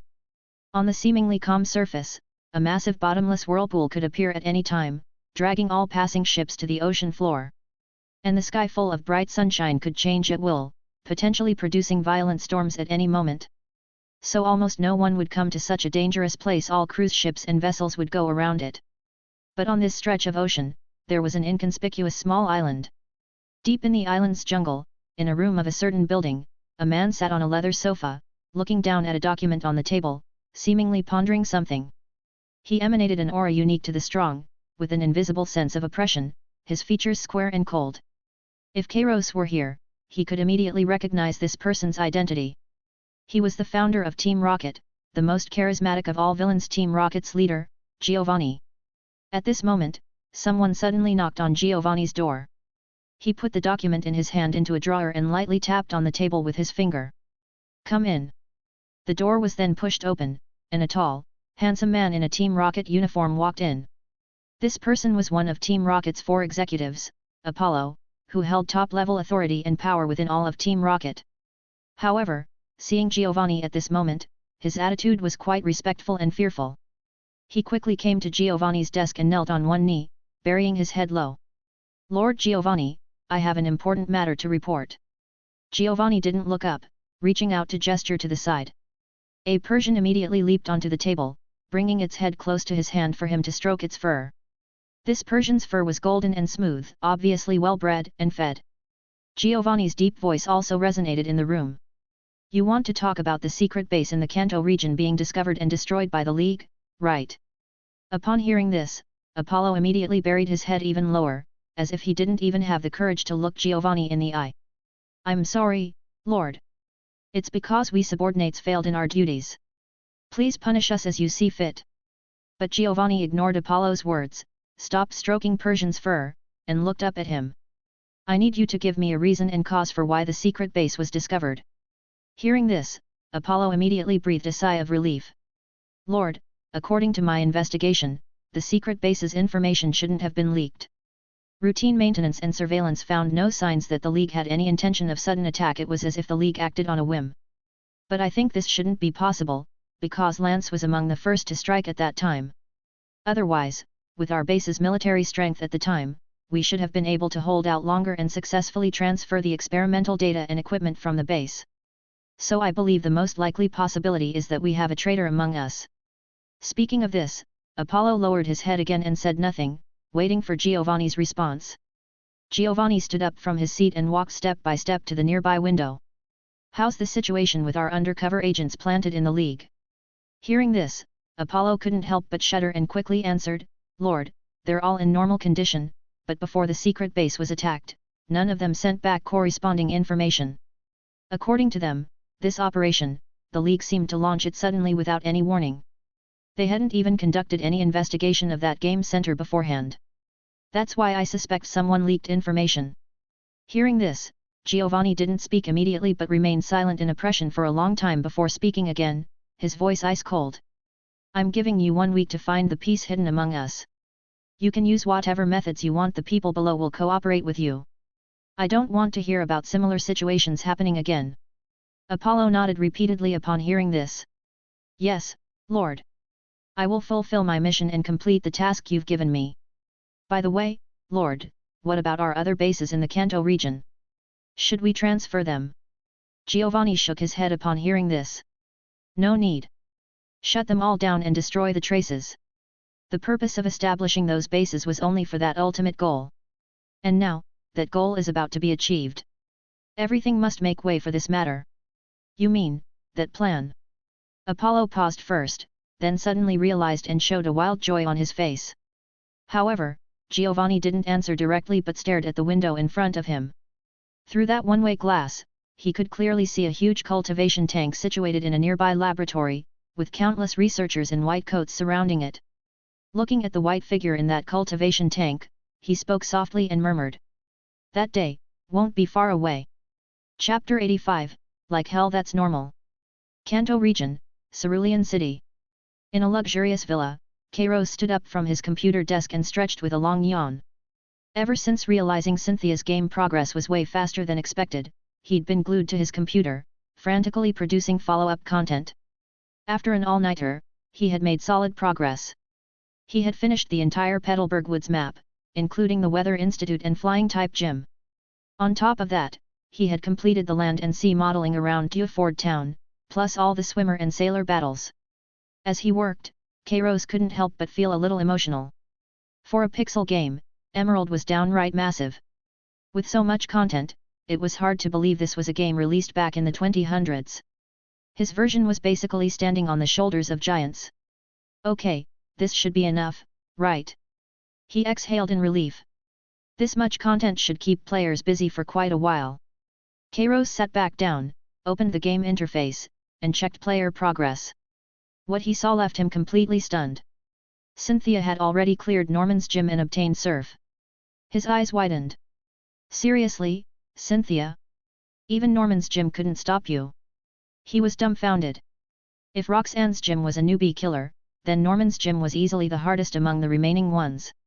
Norman basically cheated using Mega Kangaskhan with parental bond against his own kids, teaching them brutal lessons. Kairos honestly couldn't figure out how Cynthia had gotten past him. But after thinking it over, he shook his head. Well, good for her. At least it proved the difficulty wasn't so high that clearing it was impossible. Checking again, he saw Lance, ranked second in progress, had just beaten Flannery and was heading toward Norman. Ayano's pace was about the same. Kairos breathed a sigh of relief. Good. Not everyone was progressing at Cynthia's insane speed, otherwise, the pressure would be unbearable. He switched to the backend to check sales figures. The 59 million investment in promotion had been ridiculously effective. After just one more day, sales had already reached nearly 180,000,190,000 copies, far beyond his expectations. Naturally, his game had taken first place in the New Game Festival rankings. That visibility brought even more players, creating a positive feedback loop. At this pace, both the main and side quests should be no problem. With that thought, Kairos pulled out his phone, contacted another ad company, and tossed another 59 million into promotion. The system's 5,922 price point actually felt like a blessing. Every 10,000 copies sold meant another 59 million in revenue, so he didn't even feel bad spending money anymore. T/N, 5,992 is the official price as of now. He had long since stopped checking his account balance, too numb from seeing so many zeros. After finishing the ad arrangements, Kairos shut off his monitor and got ready for a shower and some much-needed sleep. Litwick was still nowhere in sight. That little guy only showed up at mealtimes lately, like a free-range cat. But since Kairos spent most of his time making games anyway, he didn't mind as long as Litwick didn't get lost outside. With that, he stood up to wash up and rest, planning to wake up early tomorrow and continue developing. But just then, a series of notifications suddenly appeared before his eyes. Ding! Please note, your current cycle's emotion points have been calculated. This time you received a total of 1,135 points from all players and livestream viewers. 728 points from Cynthia, 639 combined from Ayano and other special players. Including the above income, your current balance is 1,767 emotion points. Kairos raised an eyebrow. As his player base kept growing, his emotion point income was becoming impressive. What used to take ages of saving to buy one intermediate production module now only required about a day. He couldn't help but look forward to the future. Once his games went global, who knew how high the income might climb? But then he thought about the astronomical cost of advanced modules and forced himself back to reality. Forget it. Better to just focus on finishing quests. He glanced at his balance, 4,562 points remaining, enough to buy a decent intermediate module. But he didn't have anything specific in mind to purchase. If anything, he wanted to upgrade his game creation efficiency module to the advanced level. The intermediate version had boosted his speed a lot, but the workload was still exhausting. And this was just a pixel game. When it came time for 3D or VR projects, the strain would be even worse. That upgrade would clearly be the best investment. Unfortunately, upgrading required over 10,000 emotion points. At his current pace, he'd need to wait several more days. With that thought, Kairos closed the panel and prepared to finally shower and sleep. But the system clearly had other plans. Ding! Host has met the trigger conditions for a hidden quest. Hidden quest, first game forum established. Hidden series quest activated. SS rank hidden series quest, player empire. Please note, this is a series quest. Completing each phase will unlock the next until the final objective is reached for the ultimate reward. Kairos froze. The system had hidden quests too? And the condition this time? A game forum? Already? He had actually considered setting one up before.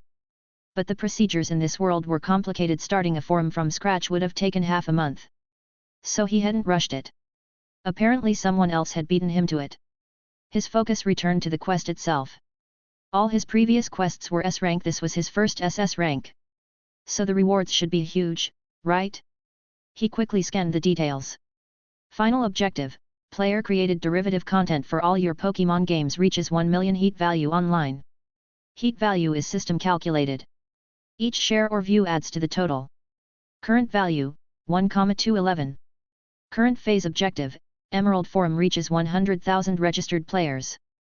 Phase rewards, Random Intermediate Special Module, Random Advanced Pokémon Item, New System Function Unlock. Progress, 364/100,000. The info was overwhelming. So this Emerald Forum had triggered the quest? And the rewards, another special module? The last one, the Easter Egg module, had been spectacular. That Zacian vs. Eternatus battle had even surprised him. It alone had earned him thousands of emotion points. Clearly, special modules were far stronger than regular ones, the more, the better. And this quest also offered advanced Pokémon items and a new system function. Honestly, the current functions alone could last him a lifetime. He never expected new ones. Decision made. This quest needed priority. Especially since this was just the first phase, the final rewards must be incredible. He pulled out his phone and searched. Sure enough, he quickly found the Emerald Forum. There were only a handful of posts so far, but the member count had already grown from 364 to 380. Someone was clearly promoting it. Still, with the game's total player base at only around 160,000, hitting 100,000 would be tough. Kairos immediately had an idea. Tomorrow, he'd add the forum's website to the in-game announcements. If possible, he could even offer forum-exclusive rewards to encourage sign-ups. Industry veterans used this tactic all the time. It worked. Satisfied with that plan, Kairos checked his other quests. The side quest only needed another 140,000 sales, just a matter of time. The main quest, first place in the New Game Festival, had less than a week left. Dream Factory's new game was releasing the day after tomorrow. Unless they pulled off some miracle, Kairos doubted Emerald would be dethroned. He had full confidence in his game. Night deepened. Exhausted from the day's work, Kairos quickly fell asleep. But the bedroom door soon creaked open. A small figure slipped inside Litwick. Its body was drenched in sweat, its flame dim, but noticeably larger than before. Clearly, it had been training hard these past few days, which explained its absence. Now, Litwick peeked around the room. After confirming Kairos was asleep, it tiptoed inside. It quietly shut the door, padded to the cabinet, and began eating its Pokémon food. While eating, it looked at Kairos and nodded solemnly. Its trainer worked hard every day, so it had to keep up. But just then, a shadow accompanied by icy mist flickered past the window. A moment later, the figure materialized in front of Litwick. A purple-black mass of shadow floated in the air. Large white eyes squinted into crescents, crimson pupils gleaming, with a grin stretched ear to ear. Saw-like fangs bared as it stared at Litwick. Fear and crushing pressure instantly froze Litwick in place. It knew this feeling. Back in the ghost world, stronger Pokémon had stolen its food and territory, leaving behind this exact dread. Its instincts screamed the opponent was far stronger. It had no chance. The gengar's grin widened as it turned its gaze toward the sleeping Kairos. Its expression was that of a predator spotting prey. Dark mist gathered around it, warping the air. Litwick's eyes widened. This thing was after Kairos's soul. Fear vanished, replaced by fierce determination. Litwick lunged forward, spitting a shadowy energy ball at Gengar. But the larger ghost vanished, reappearing behind Litwick in an instant. With one slap, it sent Litwick flying into the wall. The energy ball dissipated. Dazed, Litwick saw the contempt in Gengar's eyes. From the moment it entered, gengar hadn't considered Litwick worth its attention. Turning back to Kairos, it raised a claw. Black mist poured out, wrapping Kairos's body. Kairos twitched in his sleep, brow furrowed in pain. Something was being pulled from him. Litwick struggled to move but was crushed under the heavy aura. Despair filled its heart. It was still too weak. It finally had a human who stayed by its side, yet it couldn't protect him. If only it could become stronger. Wait, stronger. Litwick's gaze darted to the deep blue candy boxes in the open cabinet. It remembered Kairos's words clearly. Eat these when you're stronger, they'll boost your power all at once. Don't waste them. And now, only one phrase echoed in its mind. Become stronger. Gengar's mist poured deeper into Kairos, solidifying its form. Litwick didn't hesitate. It slammed into the cabinet, spilling the candies onto the floor. A dazzling rainbow light filled the room. Startled, Gengar turned, but saw nothing unusual. Shrugging it off, it moved again to claim Kairos's soul. Only to feel a tap on its back. Annoyed, it turned. And froze. No weak Litwick stood behind it, but a towering chandelier with blazing crimson eyes and dripping blue flames. The oppressive aura hit Gengar like a tidal wave. Its instincts screamed predator. This was a power far beyond its own. Terrified, it gathered dark energy to strike. But Chandelure casually patted its claw, and the energy instantly collapsed. Gengar was stunned. This aura! Elite 4 level! It had never seen such power before, not even in the ghost world. Panic set in. Forget eating, time to run. But before it could move, shadows bound it. Blue flames surged, pressing down on it. Dash! The next morning, Kairos woke groggy. He rubbed the back of his head, puzzled. He had gone to bed early, but still felt exhausted, as if he hadn't rested at all. Maybe it was just the fatigue from non-stop development. Should he sleep more? No, that wouldn't work, he was never one to sleep in. Getting up, he opened his door, and froze. 2 Pokémon stood there. The first, a familiar balloon-shaped figure. Even in ashes, he would recognize it, Gengar. But this one radiated terrifying pressure. At least gym leader level strength. And behind it, a Chandelure, body glowing with eerie blue flames, aura even stronger than Gengar's. Kairos's breath caught. Stronger than a gym leader, could this be an Elite 4 level Pokémon? Then he noticed the color. A shiny blue flamed Chandelure. Wait! His eyes met Chandelure's, and it immediately lit up, circling him excitedly. A familiar voice echoed, Litwick. Litwick. Kairos. Wait, that was Litwick's voice? He looked at the scattered blue candy boxes, then back at Chandelure. Slowly, he asked. So, you're Litwick? Chandelure bobbed its head. And you ate all the rare candies and evolved? Another nod. Then it turned, glaring at Gengar. Gengar shuddered, dropped to its knees, and frantically bowed. Gengar. Gengar. Kakik. Big bro, I was wrong. I shouldn't have disturbed your sleep or tried to eat your soul. I swear I didn't mean it, I was just hungry. Kairos blinked. Eat my soul. Oh. So that's why he hadn't slept well, this guy had taken a bite of his soul. Chapter 86, Gengar, don't you have any self-awareness? It took Kairos quite a while to piece together the full story from Litwick's, or rather, what should now be called Chandelure's explanation. So that's what happened. He couldn't help but feel a mix of amusement and exasperation. Here he'd been in actual danger, his soul nearly devoured by someone else, but thinking about Litwick eating a rare candy, evolving into Chandelure, and then decking Gengar with a single punch, that image still made Kairos want to laugh despite everything. However, as his gaze fell upon the Gengar, his expression grew more serious, a frown creasing his brow. This guy must be another Pokémon that slipped out from the ghost world, right? He hadn't expected that after encountering Litwick in Viridian City, moving to Cerulean City would bring him face to face with yet another ghost world escapee. It seemed the ghost world really was as chaotic as the news reports suggested lately. And honestly, gym leader level strength was seriously dangerous and terrifying in a city like this. If left unchecked, there was no telling what kind of havoc it might wreak. In that case, maybe he should contact the League and have them take it back? Having made up his mind, Kairos quietly took a step back and reached for his phone to call the League. But when Gengar saw his movement, it panicked, frantically shaking its head up and down while making pleading sounds. Keek. Keek keek. Keek. No way, I don't want to go back. Big bro, I really messed up, but I genuinely didn't mean to hurt anyone. Sure, I was hungry, but I really only wanted just a tiny bite. I wouldn't have harmed you. I swear. Otherwise, with my strength, I would have just grabbed you and taken my time eating you back then. Underscore. Gengar's voice carried deep grievance, and honestly, what it said was true. From beginning to end, it had never intended to harm Kairos. Even if it had absorbed that small portion of his soul, at most, Kairos would have felt a bit uncomfortable when he woke up in the morning, and he would have recovered quickly. As for Litwick, Gengar hadn't given it much thought either. It had simply seen another Pokémon that had also snuck out from the ghost world like itself.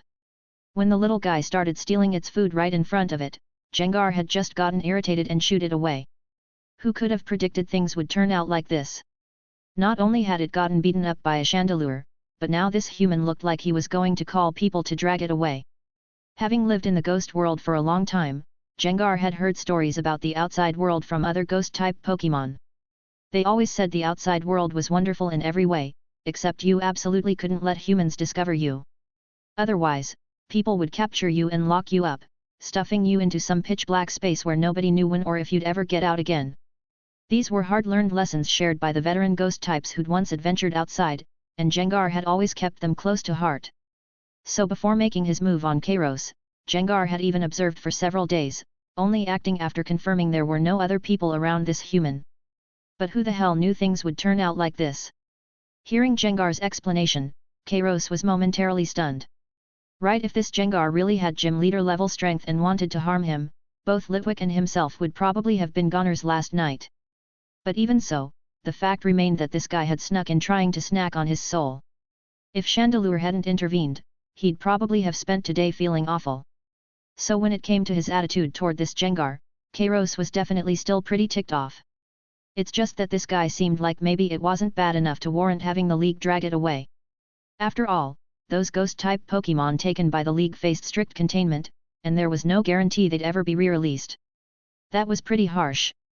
While Kairos was mulling this over, Gengar seemed to pick up on the shift in his emotions with sharp eyes. Wait, this human could actually understand what it was saying? Did that mean it might have a chance of not getting captured? It immediately rushed forward, speaking frantically. Keek. Keek keek. How about this? Starting today, I'll be your loyal underling, big bro. Whatever you tell me to do, I'll do. Whatever you want me to do, I'll do it. Consider it my way of apologizing. Please, please don't let them take me away. I've got family to support. They'll be in real trouble if they can't find me. Gengar looked like it was about to burst into tears from desperation. And right then, Kairos suddenly realized a new problem. Why did this Gengar's way of speaking feel less like a wild ghost-type Pokémon and more like a human? Even throwing around phrases like "I've got family to support," that vocabulary seemed a bit questionable, didn't it? Becoming aware of this issue, Kairos gave the Gengar a more scrutinizing look up and down. Only then did he notice some details he'd initially missed due to being overwhelmed by the scene. For instance, this Gengar wore a black necklace around its neck, very modern and finely crafted, clearly human-made. Not only that, but it also had a golden pocket watch hanging from its chest, obviously another human world artifact. But hadn't this guy been living in the ghost world the whole time? Where did these two items come from? Kairos couldn't help frowning slightly as he met Gengar's gaze again. Listen up, I can let you stay here, but you have to answer a few questions for me. Hearing it wouldn't be captured, Gengar's eyes immediately lit up as it nodded vigorously. He. Ask away. Kairos held up a hand, waving it in front of Gengar. First, since you've never been to the human world before, where did you get these things you're wearing? Second, where did you learn all those phrases you were just using? Gengar was taken aback. It had been expected that Kairos would ask about ghost world matters, but instead, he was asking these kinds of questions. After a moment's hesitation, though, it took on a reminiscent expression and began speaking honestly. He. Back then, I was just a newborn ghastly. And one day, I suddenly encountered a human. He said his name was something, what was it again? Hearing this, Kairos immediately felt puzzled. A human? In the ghost world? Had the League sent someone in? However, while he was pondering this, Gengar's next words made his eyes go wide. He said his name was something like Jira. Jira something. Oh, right, I remember now. He said his name was Giratina. Kairos? Wait, you just said that person was called what? Giratina? Are you talking about the same Giratina I'm thinking of? Kairos couldn't help but double-check with Gengar about this. After confirming that the human he had once met was indeed named Giratina, his expression grew rather complicated. Of course, he knew Giratina. This guy was one of the strongest legendary trio from the Sinnoh region, master of the distortion world, and known as the Renegade Dragon. Even among all legendary Pokémon, its status and power level were pretty high up there. And now this Gengar was suddenly telling him that some person called Giratina had gone to the ghost world, found it, and given it this pocket watch and necklace. So, this was probably just a coincidence, right? But honestly, that didn't quite add up either. How could there just happen to be someone with the exact same name as the Renegade Dragon? Plus, this ghost world place sounded somewhat similar to the distortion world. Maybe there was some connection? While Kairos's mind was in chaos, Gengar didn't notice his expression change and excitedly continued the story. Apparently, that memory was quite precious to it. That was the first time in my life I'd seen a human. When he saw me, he told me I had pretty good talent and would definitely become a very powerful Pokémon someday, then gave me these two things. He also said the ghost world was actually quite a small place, and if I ever got the chance, I should definitely get stronger and go see the outside world. So I spent 2 months preparing. During those 2 months, I secretly watched the humans living in the ghost world to learn about their lives and habits. All those things I just said to you, I learned them from the voices coming out of those weird square glass things they had. Hearing this, Kairos was stunned again. Humans? Television sets? There were these things in the ghost world, too? You mean there are other people in the ghost world? He couldn't help pressing Gengar for more details. Gengar turned to look at him with some surprise. Keek keek. Yeah, you're human, don't you know about this? Those humans seem to have been in the ghost world for quite some time now. They've built lots of tall towers and drive away any ghost-type Pokémon from getting close. I don't know what they're planning, but those humans are really strong, so we just have to avoid them. Actually, when I was spying on them, I almost got caught several times. Really scary. Hearing this, Kairos gradually came to his senses, as if a light had dawned in his mind. Right, he seemed to recall from his predecessor's memories hearing about a special group of trainers in the ghost world. They were called Ghost World Guardians, bearing the heavy responsibility of exploring the ghost world and protecting the connection between the ghost world and the real world. Until a few years ago, very few ghost-type Pokémon had ever made it to the real world through the ghost world, and that was actually thanks to their efforts. It's just that places like the ghost world were too ethereal and remote for his predecessor to really grasp, so after hearing about it, he'd just put it out of mind. That's why Kairos hadn't thought of it immediately. This would explain all the strange characteristics this Gengar possessed. Only one utterly ridiculous point remained. Was that human named Giratina just a coincidental name collision, or was it really the Renegade Dragon in disguise? If it were the latter possibility, Kairos would be in deep trouble. Because that would mean he'd basically detained the Renegade Dragon's underling. With this thought, Kairos shook his head repeatedly. Come on, it was probably just a coincidence, no need to psych himself out. In this world, even third-tier legendaries like Moltres had vanished without a trace. A big shot like Giratina had probably disappeared long ago, too, and definitely wouldn't show up in a small place like Cerulean City. Besides, while these two worlds sounded somewhat similar, they were fundamentally different. The distortion world was far more dangerous than the ghost world, it might even rival Ultra Space. After all, in the distortion world, Giratina was the absolute master with complete dominion over that realm. Nothing could escape its sight or power. While Kairos was lost in thought, Gengar saw he hadn't spoken for a while and began explaining what it had done afterward. To leave the ghost world, it had spent months preparing and successfully evolved into a Gengar. When it felt the timing was right, it took advantage of one of those strange portals appearing to leave the ghost world, emerging in Cerulean City and encountering Kairos's villa. Originally, Gengar had planned to leave immediately and head toward the city center. However, it discovered that passing through that portal had somehow drained much of its strength, leaving its body incredibly weak and in desperate need of recovery. But this was the outside world, not the ghost world. There wasn't that kind of dark energy to replenish its power. Left with no choice, gengar had to rely on its primitive instincts and target the soul-bearing Kairos, hoping to grab a quick snack here before continuing its journey. As for what happened after that, there was no need for gengar to elaborate. Kairos already knew. Listening to the explanation, Kairos quickly seized on the most crucial point. So this guy had grown from a newborn Ghastly to a gym leader level gengar in just a few months? Gym leader level Pokémon naturally corresponded to gym leader level trainers, and as far as Kairos knew, even in this world where trainers weren't uncommon, people who could reach this level were already among the elite. As for wild gym leader level Pokémon, they were even rarer. Ordinary citizens of Cerulean City might never see a wild gym leader level Pokémon in their entire lives. As for trainer-owned ones, while there might be opportunities, they definitely weren't common. This clearly showed that this gengar's talent was probably genuinely insane. But what Kairos didn't know was that if gengar could hear his thoughts, it would probably fall silent on the spot. Me? Insane? Dude, your Litwick is way more ridiculous. I only grew to gym leader level over a few months. Your little guy jumped straight to Elite 4 level in the blink of an eye. Who's more insane here? Don't you have any self-awareness? Chapter 87 The Mysterious Figure in Fiery Path. At this moment, seeing the expression on Gengar's face, Kairos suddenly snapped back to reality. Oh, right, Gengar probably thought it was insane that his Litwick ate a rare candy and skyrocketed straight to Elite 4 level, didn't it? Then again, Kairos hadn't expected the rare candy's effects to be that intense either. Could 50 candies really boost Litwick from such a weak state all the way to Elite 4 strength? Wait, so he'd just slept through the night and become an Elite 4 level trainer? Could luck really be that generous? He figured no one would expect the Kanto region's Big 4 to suddenly become the Big 5 overnight. Of course, that was just a joke. In reality, while each region officially had only 4 Elite 4 members, the number of trainers who reached Elite 4 level strength was much higher. The real Elite 4 had to be determined through competitions and grueling battles to decide the strongest, those who ultimately became the so-called Big 4. They were basically near champion level in strength. But that was getting off topic.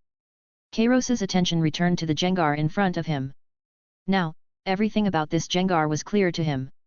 First, it wasn't actually a bad Pokémon at all. And second, it was incredibly talented. Plus, Gengar was a species he'd always liked anyway, so why not take it in now? After a brief pause, Kairos's gaze settled back on Gengar.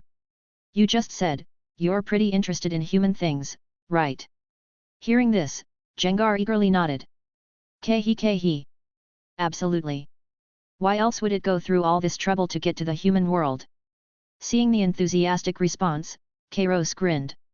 In that case, have you ever heard of a certain word? Games. Gengar, _. While Kairos was busy recruiting Gengar to his team, Cynthia was continuing her gameplay. This time, her new destination was Verdanturf Town, to the right of Movili City, but rather than using Rusturf Tunnel again, Cynthia chose a different route. She used Surf along the sea route above and to the right of Pacifid Log Town, arriving below Movili City, then used Surf again from the southern waters to reach the city. The reason for this detour was simple. During her journey, Cynthia had noticed many similar waterways around the edges of the map. Within her line of sight, she'd spotted several land areas separated by water, with reward items and Pokeballs on them.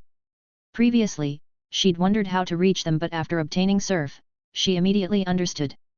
Obviously, Surf was the key. The detour turned out to be quite rewarding. Just the black Ultra Balls she'd used to catch dracovish, she found 7 or 8 of those. Other items included 2 rare candies for boosting Pokémon levels, and a special item called Old Amber. Cynthia didn't know what it was for, but after her experience with fossils, she wasn't about to underestimate anything with old in its name. Who knew?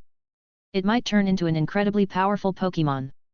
Besides those, she also found the usual mix of TMS and items that could be sold for money. After reaching Movili City from the southern waters, Cynthia visited a shop and exchanged all her extras for cash. By now, she'd accumulated a massive total of 50,000 yen. Remember when she'd first started this game, going into debt after consecutive losses was routine. But as her team grew stronger and her gameplay improved, so did her finances. Of course, this was also thanks to gym battle losses costing less than regular trainer battles. Otherwise, Norman and Watson's gyms alone would have left her bankrupt. Now, back in Movili City, Cynthia didn't immediately head to Verdanturf Town. Instead, she chose to go north toward the desert. She hadn't forgotten her plan, to visit Fiery Path and use strength to move that boulder, just to see if there was any hidden reward behind it. Her intuition told her that since the boulder was inside a cave full of flames, the reward might be fire-type related. Maybe a fire stone. Maybe a fire-type trademark. Or maybe some other rare fire-type item. But Cynthia felt the most likely possibility was a special fire-type Pokémon. After all, back at the old chateau, she'd encountered that special Rotom and that terrifying, unknown existence Rotom had mentioned. However, just as Cynthia was preparing to use Rock Smash on the familiar path, the screen suddenly paused. Urgent music began playing, and a familiar figure came running in from off-screen, stopping in front of Cynthia and blocking her path. Her eyes widened slightly. It was Watson, the electric-type gym leader from before. His electric terrain and team-wide Thunderbolt strategy had left a lasting impression. So what was he doing here? Was he proactively challenging her? Just as Cynthia began to get interested, she heard Watson's breathless voice, with subtitles below. Huff, huff, kiddo, looks like you've already beaten Norman's gym, hey? You're improving fast. I'd love to battle you again and see how much you've grown. But before that I need your help with something important. He reached into his jacket pocket and pulled out a silver key. About half an hour ago, Movili City's power system started acting up. I suspect there's a malfunction in the core machinery inside the power plant beneath Movili City. Could you check it out for me? Of course, I won't make you go for nothing. This key opens the plant. There are many rare electric-type Pokémon inside. You can catch a few if you want. And after you help me investigate, I'll give you one of my treasured items as a reward. So, will you help me out? Cynthia didn't hesitate. She selected accept immediately. Obviously, she'd just triggered some kind of story quest. No reason not to. Based on past experience, this usually led to something important or valuable. Watson laughed heartily. I knew I wasn't wrong about you. Great. In that case, I'll leave it to you. I need to head back to the gym to welcome challengers. After handing her the key, he ran off without looking back. Now Cynthia found herself slightly torn. With this sudden quest, should she go to the power plant first, or Fiery Path? After a brief moment, she decided Fiery Path first. She'd need to pass through Movili again anyway to reach the next city on the right, so doing Fiery Path now would save backtracking. With that, she continued toward Fiery Path. Since she'd already defeated all the NPCs on this route during her previous trip, the journey was smooth. Within 10 minutes, she reached the entrance. Taking a deep breath, she walked in. She had barely taken a few steps when she encountered a wild Pokémon she knew well, Torkoal.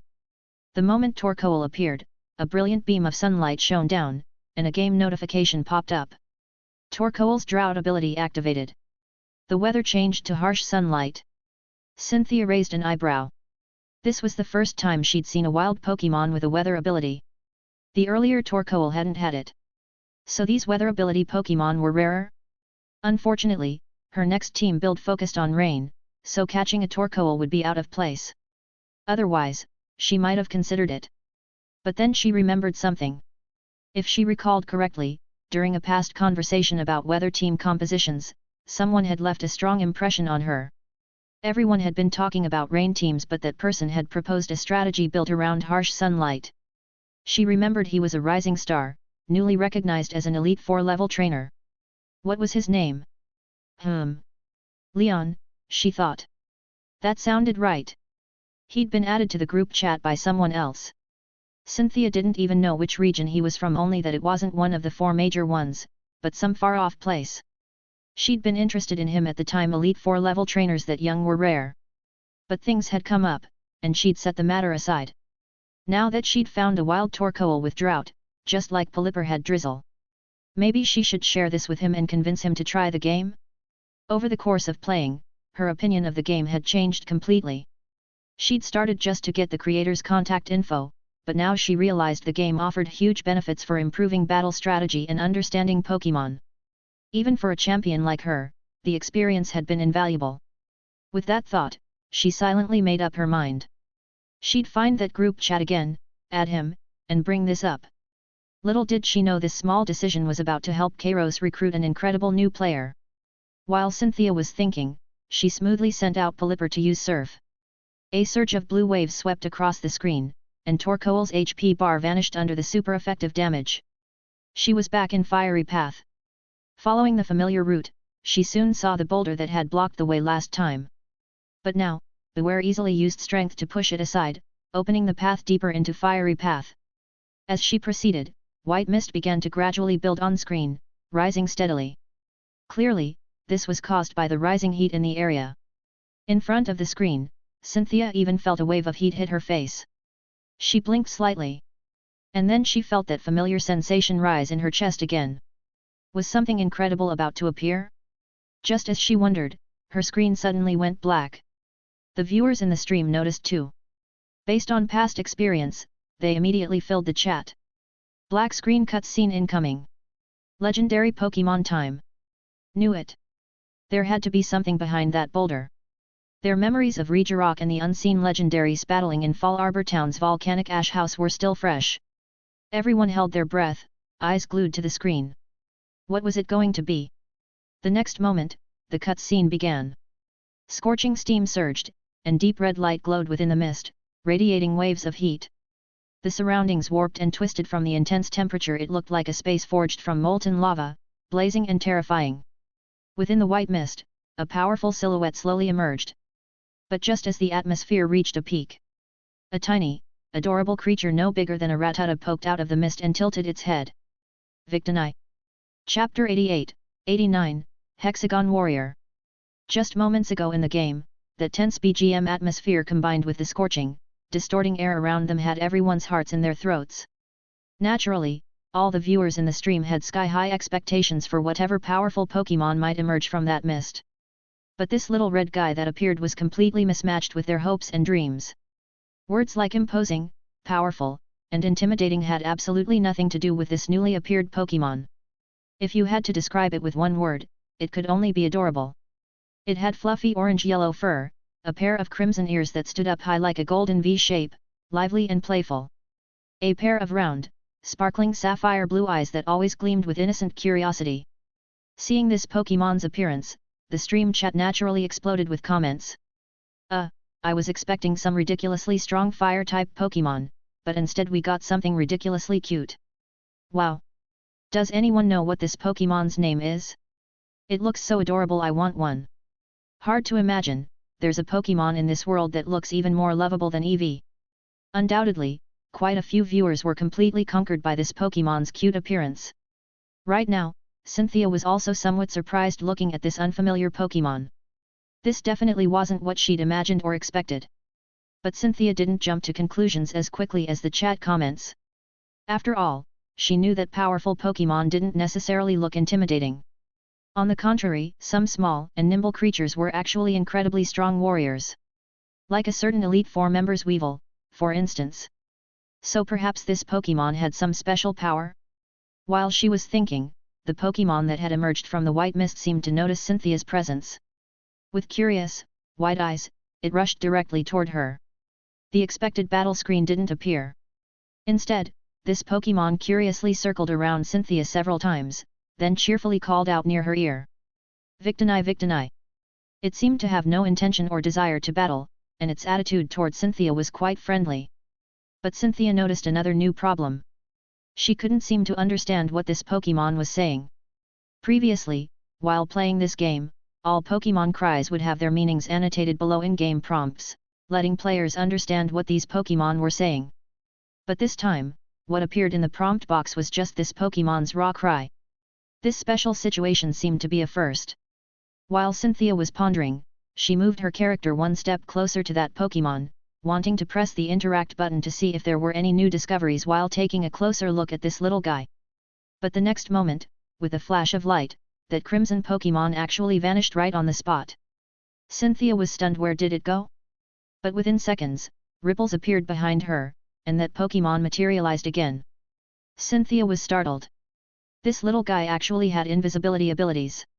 Could it be a psychic-type Pokémon?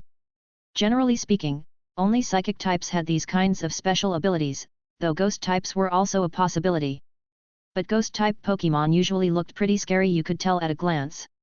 Just as she was trying to determine this Pokémon's type, an even more surprising scene occurred. After cheerfully circling Cynthia once more, that Pokémon actually rushed straight toward one of the Pokeballs hanging from her character's waist. The Pokeball immediately flashed with brilliant light, absorbing it in a beam of red light. The ball didn't shake at all. Click, the sound indicating successful capture rang out. Familiar, cheerful music played in Cynthia's ears. Congratulations! You caught the Pokémon victini. New Pokémon information has been recorded in the Pokédex. This scene naturally left everyone in the stream, and Cynthia was completely stunned. Hey?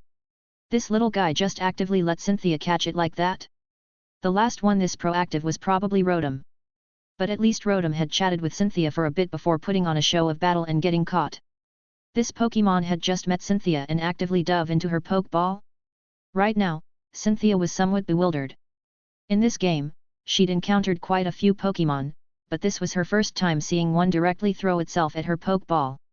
But speaking of which, according to the system prompt just now, this Pokémon seemed to be called victini? While suddenly catching a new Pokémon left her honestly a bit confused, following convention, she should first check this Pokémon's information panel.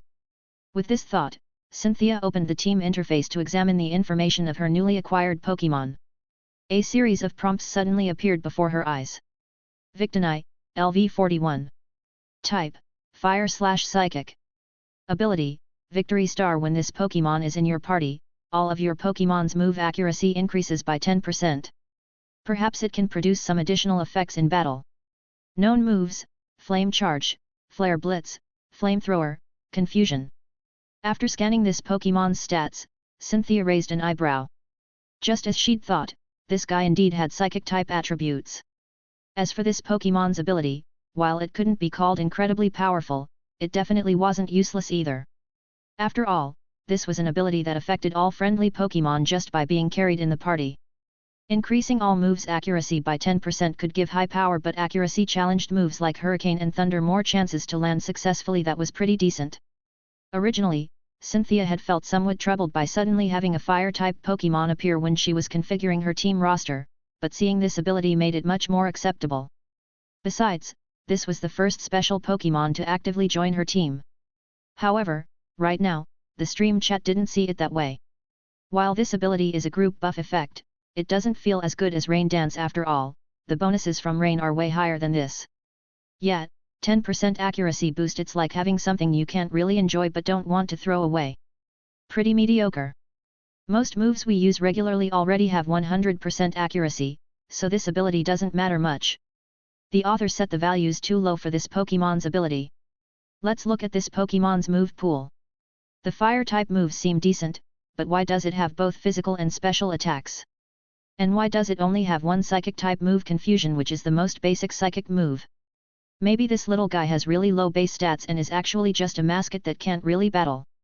Obviously, due to the earlier phenomena in Fiery Path, viewers had very high expectations for this Pokémon. Seeing what appeared to be a mascot-like existence naturally left them with some complaints. Cynthia understood why they were saying this after reading these chat comments. In a sense, the issues they raised were indeed real problems. When she could only have 15 Pokémon and team slots were tight, having a Pokémon that could only provide accuracy bonuses from the backpack without being able to battle would obviously drag the team down. Though if it was just one, she could reluctantly accept it. After all, this accuracy bonus effect might really come in handy in certain situations. While thinking, she opened this Pokémon's detailed stats panel, wanting to check the base stats of this Pokémon called Victini. No matter what, as long as it had any outstanding advantage in speed, defense, or attack, that would already be enough. However, the next moment, when Victini's specific base stats appeared on the screen interface, the entire stream fell silent. The reason was simple. Whether it was attack, defense, special attack, or the other three stats, Victini's base stats were identical, all a uniform 120. Everyone who'd watched Cynthia's stream knew exactly what the number 120 meant. Even Pelipper, currently the team member most specialized in special attack power, only had a special attack of 131. But Victini's special attack was only 10 points lower, and under these circumstances, all its other stats were also at this level. If Cynthia had previously described Dracovish as a well-rounded warrior, then this Victini's displayed stats were a true hexagon warrior. Looking at these stat prompts, Cynthia felt somewhat shaken inside. So, this little guy was really the type that looked cute but was incredibly fierce in actual battle? And this kind of stat distribution, no matter how you looked at it, this didn't seem like the kind of ability values ordinary Pokémon would have, right? At the same time, the stream chat had exploded again. Who just questioned our Lord Victini's mixed attack move configuration? Stand up! Holy 6 stat perfection! Dracovish would cry seeing this. If Dracovish had these base stats, wouldn't it be directly invincible? Victini, little bro, I only know confusion, not because that's all I can learn, but because to handle you, confusion alone is enough. Amid the chaotic barrage of comments, Cynthia subconsciously looked at Victini's move pool again. Right now, she'd realized that this Pokémon probably wasn't just a simple mascot as she'd thought, but could directly become a very powerful fighter in her team. The following situation matched her expectations exactly. While this Victini's learnable move pool wasn't extensive, it included high-power moves of various types like Zen Headbutt, Psychic, and Iron Head. Combined with its mixed attacking capabilities, whenever it faced Pokémon weak to these types, it could probably use its incredible speed to deal devastating damage. And this level of bulk should already count as the tankiest member of her current team, even more durable than the recent Dracovish. So she'd just casually strolled around and suddenly picked up a major powerhouse? Since when had this game become so generous to players? With this thought, Cynthia suddenly had an ominous feeling. Based on her experience, whenever this game gave players benefits, it was usually a harbinger of an incoming storm. Who knew what would be waiting for players ahead? But challenges had never been a bad thing for Cynthia, quite the opposite, they were something she enjoyed facing. With this thought, she took a deep breath and continued exploring the depths of the cave before her. After catching Victini, the flames and mist that had been swirling in the cave quickly dissipated, and the temperature seemed to return to normal. Obviously, this Pokémon had been the source of the cave's anomalies. After seeing this Pokémon's stats, everyone believed this little guy's body probably contained incredible energy capable of causing such phenomena. In Cynthia's subsequent exploration, she indeed found some other rewards in the cave. For instance, a decent quality Firestone and a Will-O-Wisp trademark. The former could evolve certain Fire-type Pokémon or be offered to Regirock's altar, while the latter could teach Pokémon the move Will-O-Wisp, which guaranteed to burn the opponent. According to the game system's information, this move had an accuracy rate as high as 85%. While it couldn't compare to Teeter Dance, it still had quite a high success rate. And when combined with Victini's ability, the accuracy would reach 95%, further reducing the chance of missing. According to the game's description, under normal circumstances, the burn status was actually a negative condition with significant impact on Pokémon, especially for those specializing in physical attacks. Because once afflicted with burn status, not only would HP continuously drain, but physical attack power would be directly halved. Of course, the premise was that this Pokémon wasn't like those earlier overpowered trainers' Pokémon with the Guts ability, even carrying flame orbs to intentionally burn themselves. Otherwise, inflicting this status on them would probably just make them start laughing. Chapter 89-90, Victini's Special Power, Exploring the Power Plant? After thoroughly exploring and searching the secret path in Fiery Path, Cynthia left with her newly caught Pokémon Victini. Walking out of Fiery Path, Cynthia couldn't help but start thinking. It seemed that in the future, whenever she encountered trees, round boulders, or anything blocking the path, she absolutely had to find a way to move them and investigate inside. After all, who knew what treasures might be hidden there? From what she remembered, she'd already checked all the places along her journey where she could use HMS to open paths. She just needed to pay attention going forward. But speaking of which, right now she was contemplating another question. Was this Pokémon called Victini something she'd simply never seen or heard of but actually existed in this world, or was it just a Pokémon created by the game's author? Was it fictional? Like her previous questions, this one obviously wouldn't have an immediate answer. But Cynthia's intuition told her it was probably real. Because the moment she encountered this Pokémon, that strange feeling had risen in her heart.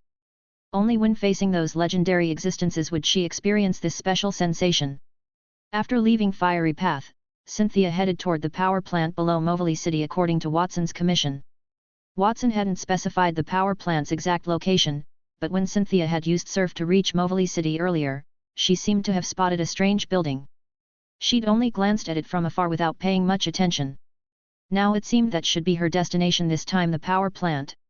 After using Surf in the waterway below Movely City, sure enough, Cynthia quickly saw that building again. She went ashore, used the key to open the power plant's door, and successfully entered. What greeted Cynthia was pitch-black darkness, just like when she'd entered Rock Tunnel she could only see a small circle around her character.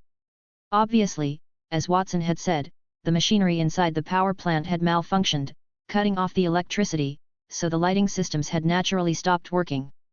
But Cynthia wasn't worried about this. She directly selected Ludicolo from her bag and released it. "Please use flash." A brilliant light instantly burst from Ludicolo's body, improving visibility in the surrounding area and expanding the visible space on Cynthia's screen considerably.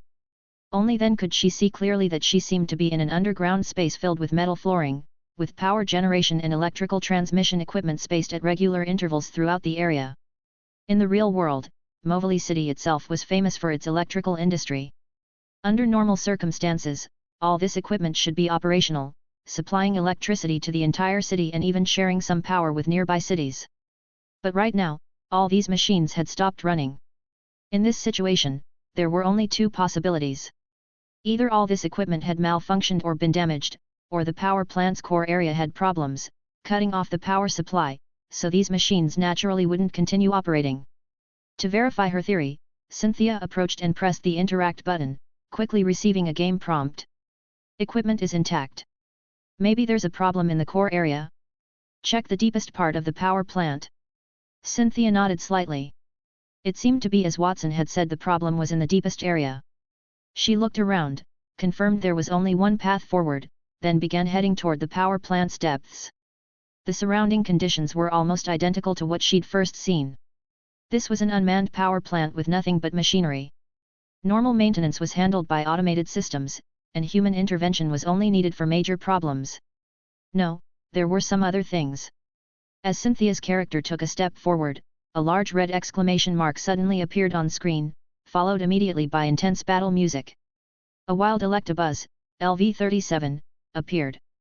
Looking at the orange-bodied Pokémon with a lightning bolt symbol on its chest and muscular build, Cynthia raised an eyebrow. While not a pseudo-legendary, Electabuzz weren't particularly common in the real world either. Among all electric-type Pokémon, they were relatively powerful and valuable. It seemed that, as Watson had said, this power plant indeed contained many rare electric-type Pokémon. However, her current team already had Rotom, a capable electric-type attacker, so Cynthia didn't plan to catch another electric-type for now. Facing the Electabuzz, she directly sent out her newly recruited Victini and easily defeated it with a single Zen headbutt that she'd just added when adjusting its moves. The next moment, with the cheerful trumpet sound of victory, a line of text appeared before her. "Electabuzz fainted. You won the battle. All Pokémon in your party gained 1236 EXP. This information seemed normal enough. However, immediately after, a red notification suddenly appeared without warning. Because you have Victini in your party, all Pokémon gained an additional 618 EXP. Cynthia was stunned at first, then suddenly realized. 618 points, exactly 50% of the previous number. So this little guy could provide an additional full half of experience points to all Pokémon just by being in the party? Wasn't this bonus a bit too outrageous? Could this be what that line of small text in parentheses in Victini's ability description meant? At the same time, the stream chat began frantically updating.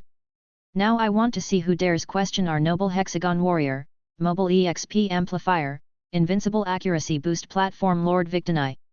Holy crap, directly adding half the EXP? I shouldn't have said the author's values weren't enough earlier. Sorry about that. Don't understand, so asking, does this Pokémon exist in real life? If so, what color sack, I mean, Pokeball, does it prefer? While this game had level caps as a limitation, this restriction mostly affected the early game. In the late game, as Pokémon levels increased, the experience needed for each level up was astronomical. With wild Pokémon generally being below level 40, even if Cynthia wanted her Pokémon to reach the current level cap, she'd probably need to spend a very long time specifically grinding levels. Victini's unconditional 50% additional experience bonus undoubtedly greatly alleviated this leveling difficulty problem. At the same time, that question from earlier resurfaced in Cynthia's mind. If this Pokémon did indeed exist in the real world, could it possess the ability to accelerate the rate at which trainers' Pokémon grew stronger? Once this thought emerged, Cynthia couldn't help shaking her head. Impossible, such an idea was really too absurd. If such a Pokémon really existed, it would probably be frantically fought over by trainers worldwide. After all, just hearing about such an enhancement sounded incredibly overpowered. Even if it could only provide such a bonus to one Pokémon, that would already be terrifying. If it could affect multiple Pokémon at once, like in the game, Cynthia didn't even dare imagine. After discovering Victini's additional party bonus through one battle and encountering a Magneton, she found a large door blocking her path. She approached and pressed the Interact button, and a game prompt appeared. This is a very sturdy door. Perhaps some mechanism is needed to open it. Seeing this text, Cynthia understood the familiar puzzle-solving segment had returned. Since Movoli Gym, it seemed every gym had its own unique challenge rules and mechanics, like mini-games.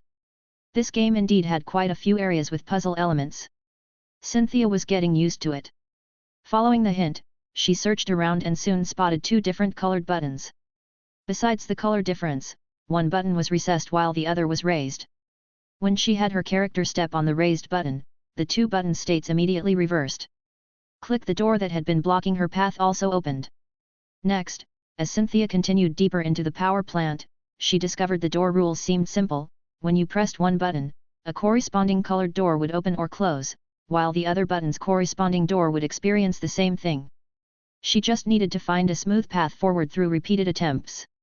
But less than a minute later, when Cynthia passed through the third door, a small incident occurred.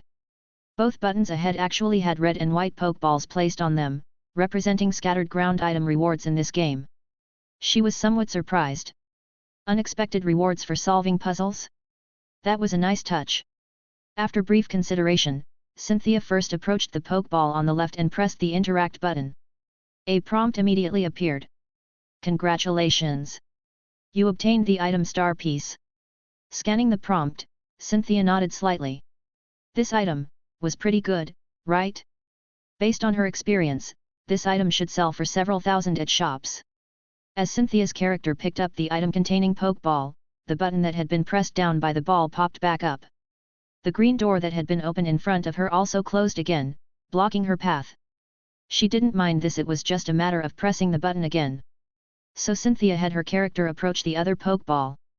However, as she pressed the Interact button, the expected item acquisition screen didn't appear. Instead, explosive battle music played, and countless Pokeballs flashed across the screen. The next moment, a round, Pokeball-shaped Pokémon appeared directly across from her. A wild Electrode appeared. LV50. Cynthia was momentarily stunned by this sudden turn of events. At first, she thought she'd encountered a wild Pokémon attack, but seeing this Pokémon's appearance, she immediately realized the problem. So that reward ball earlier, was actually this guy in disguise, wasn't it? As soon as she pressed the Interact button, she'd enter battle with it. This indeed sounded like something this game's author would create. She frowned slightly. Level 50 was higher than all her current party Pokémon, but handling it shouldn't be a problem. This time, she didn't send out Victini. Instead, she led with Ludicolo to test this Electrode's capabilities. After Cynthia selected her move, Ludicolo spat out a water pulse that took away half of Electrode's HP.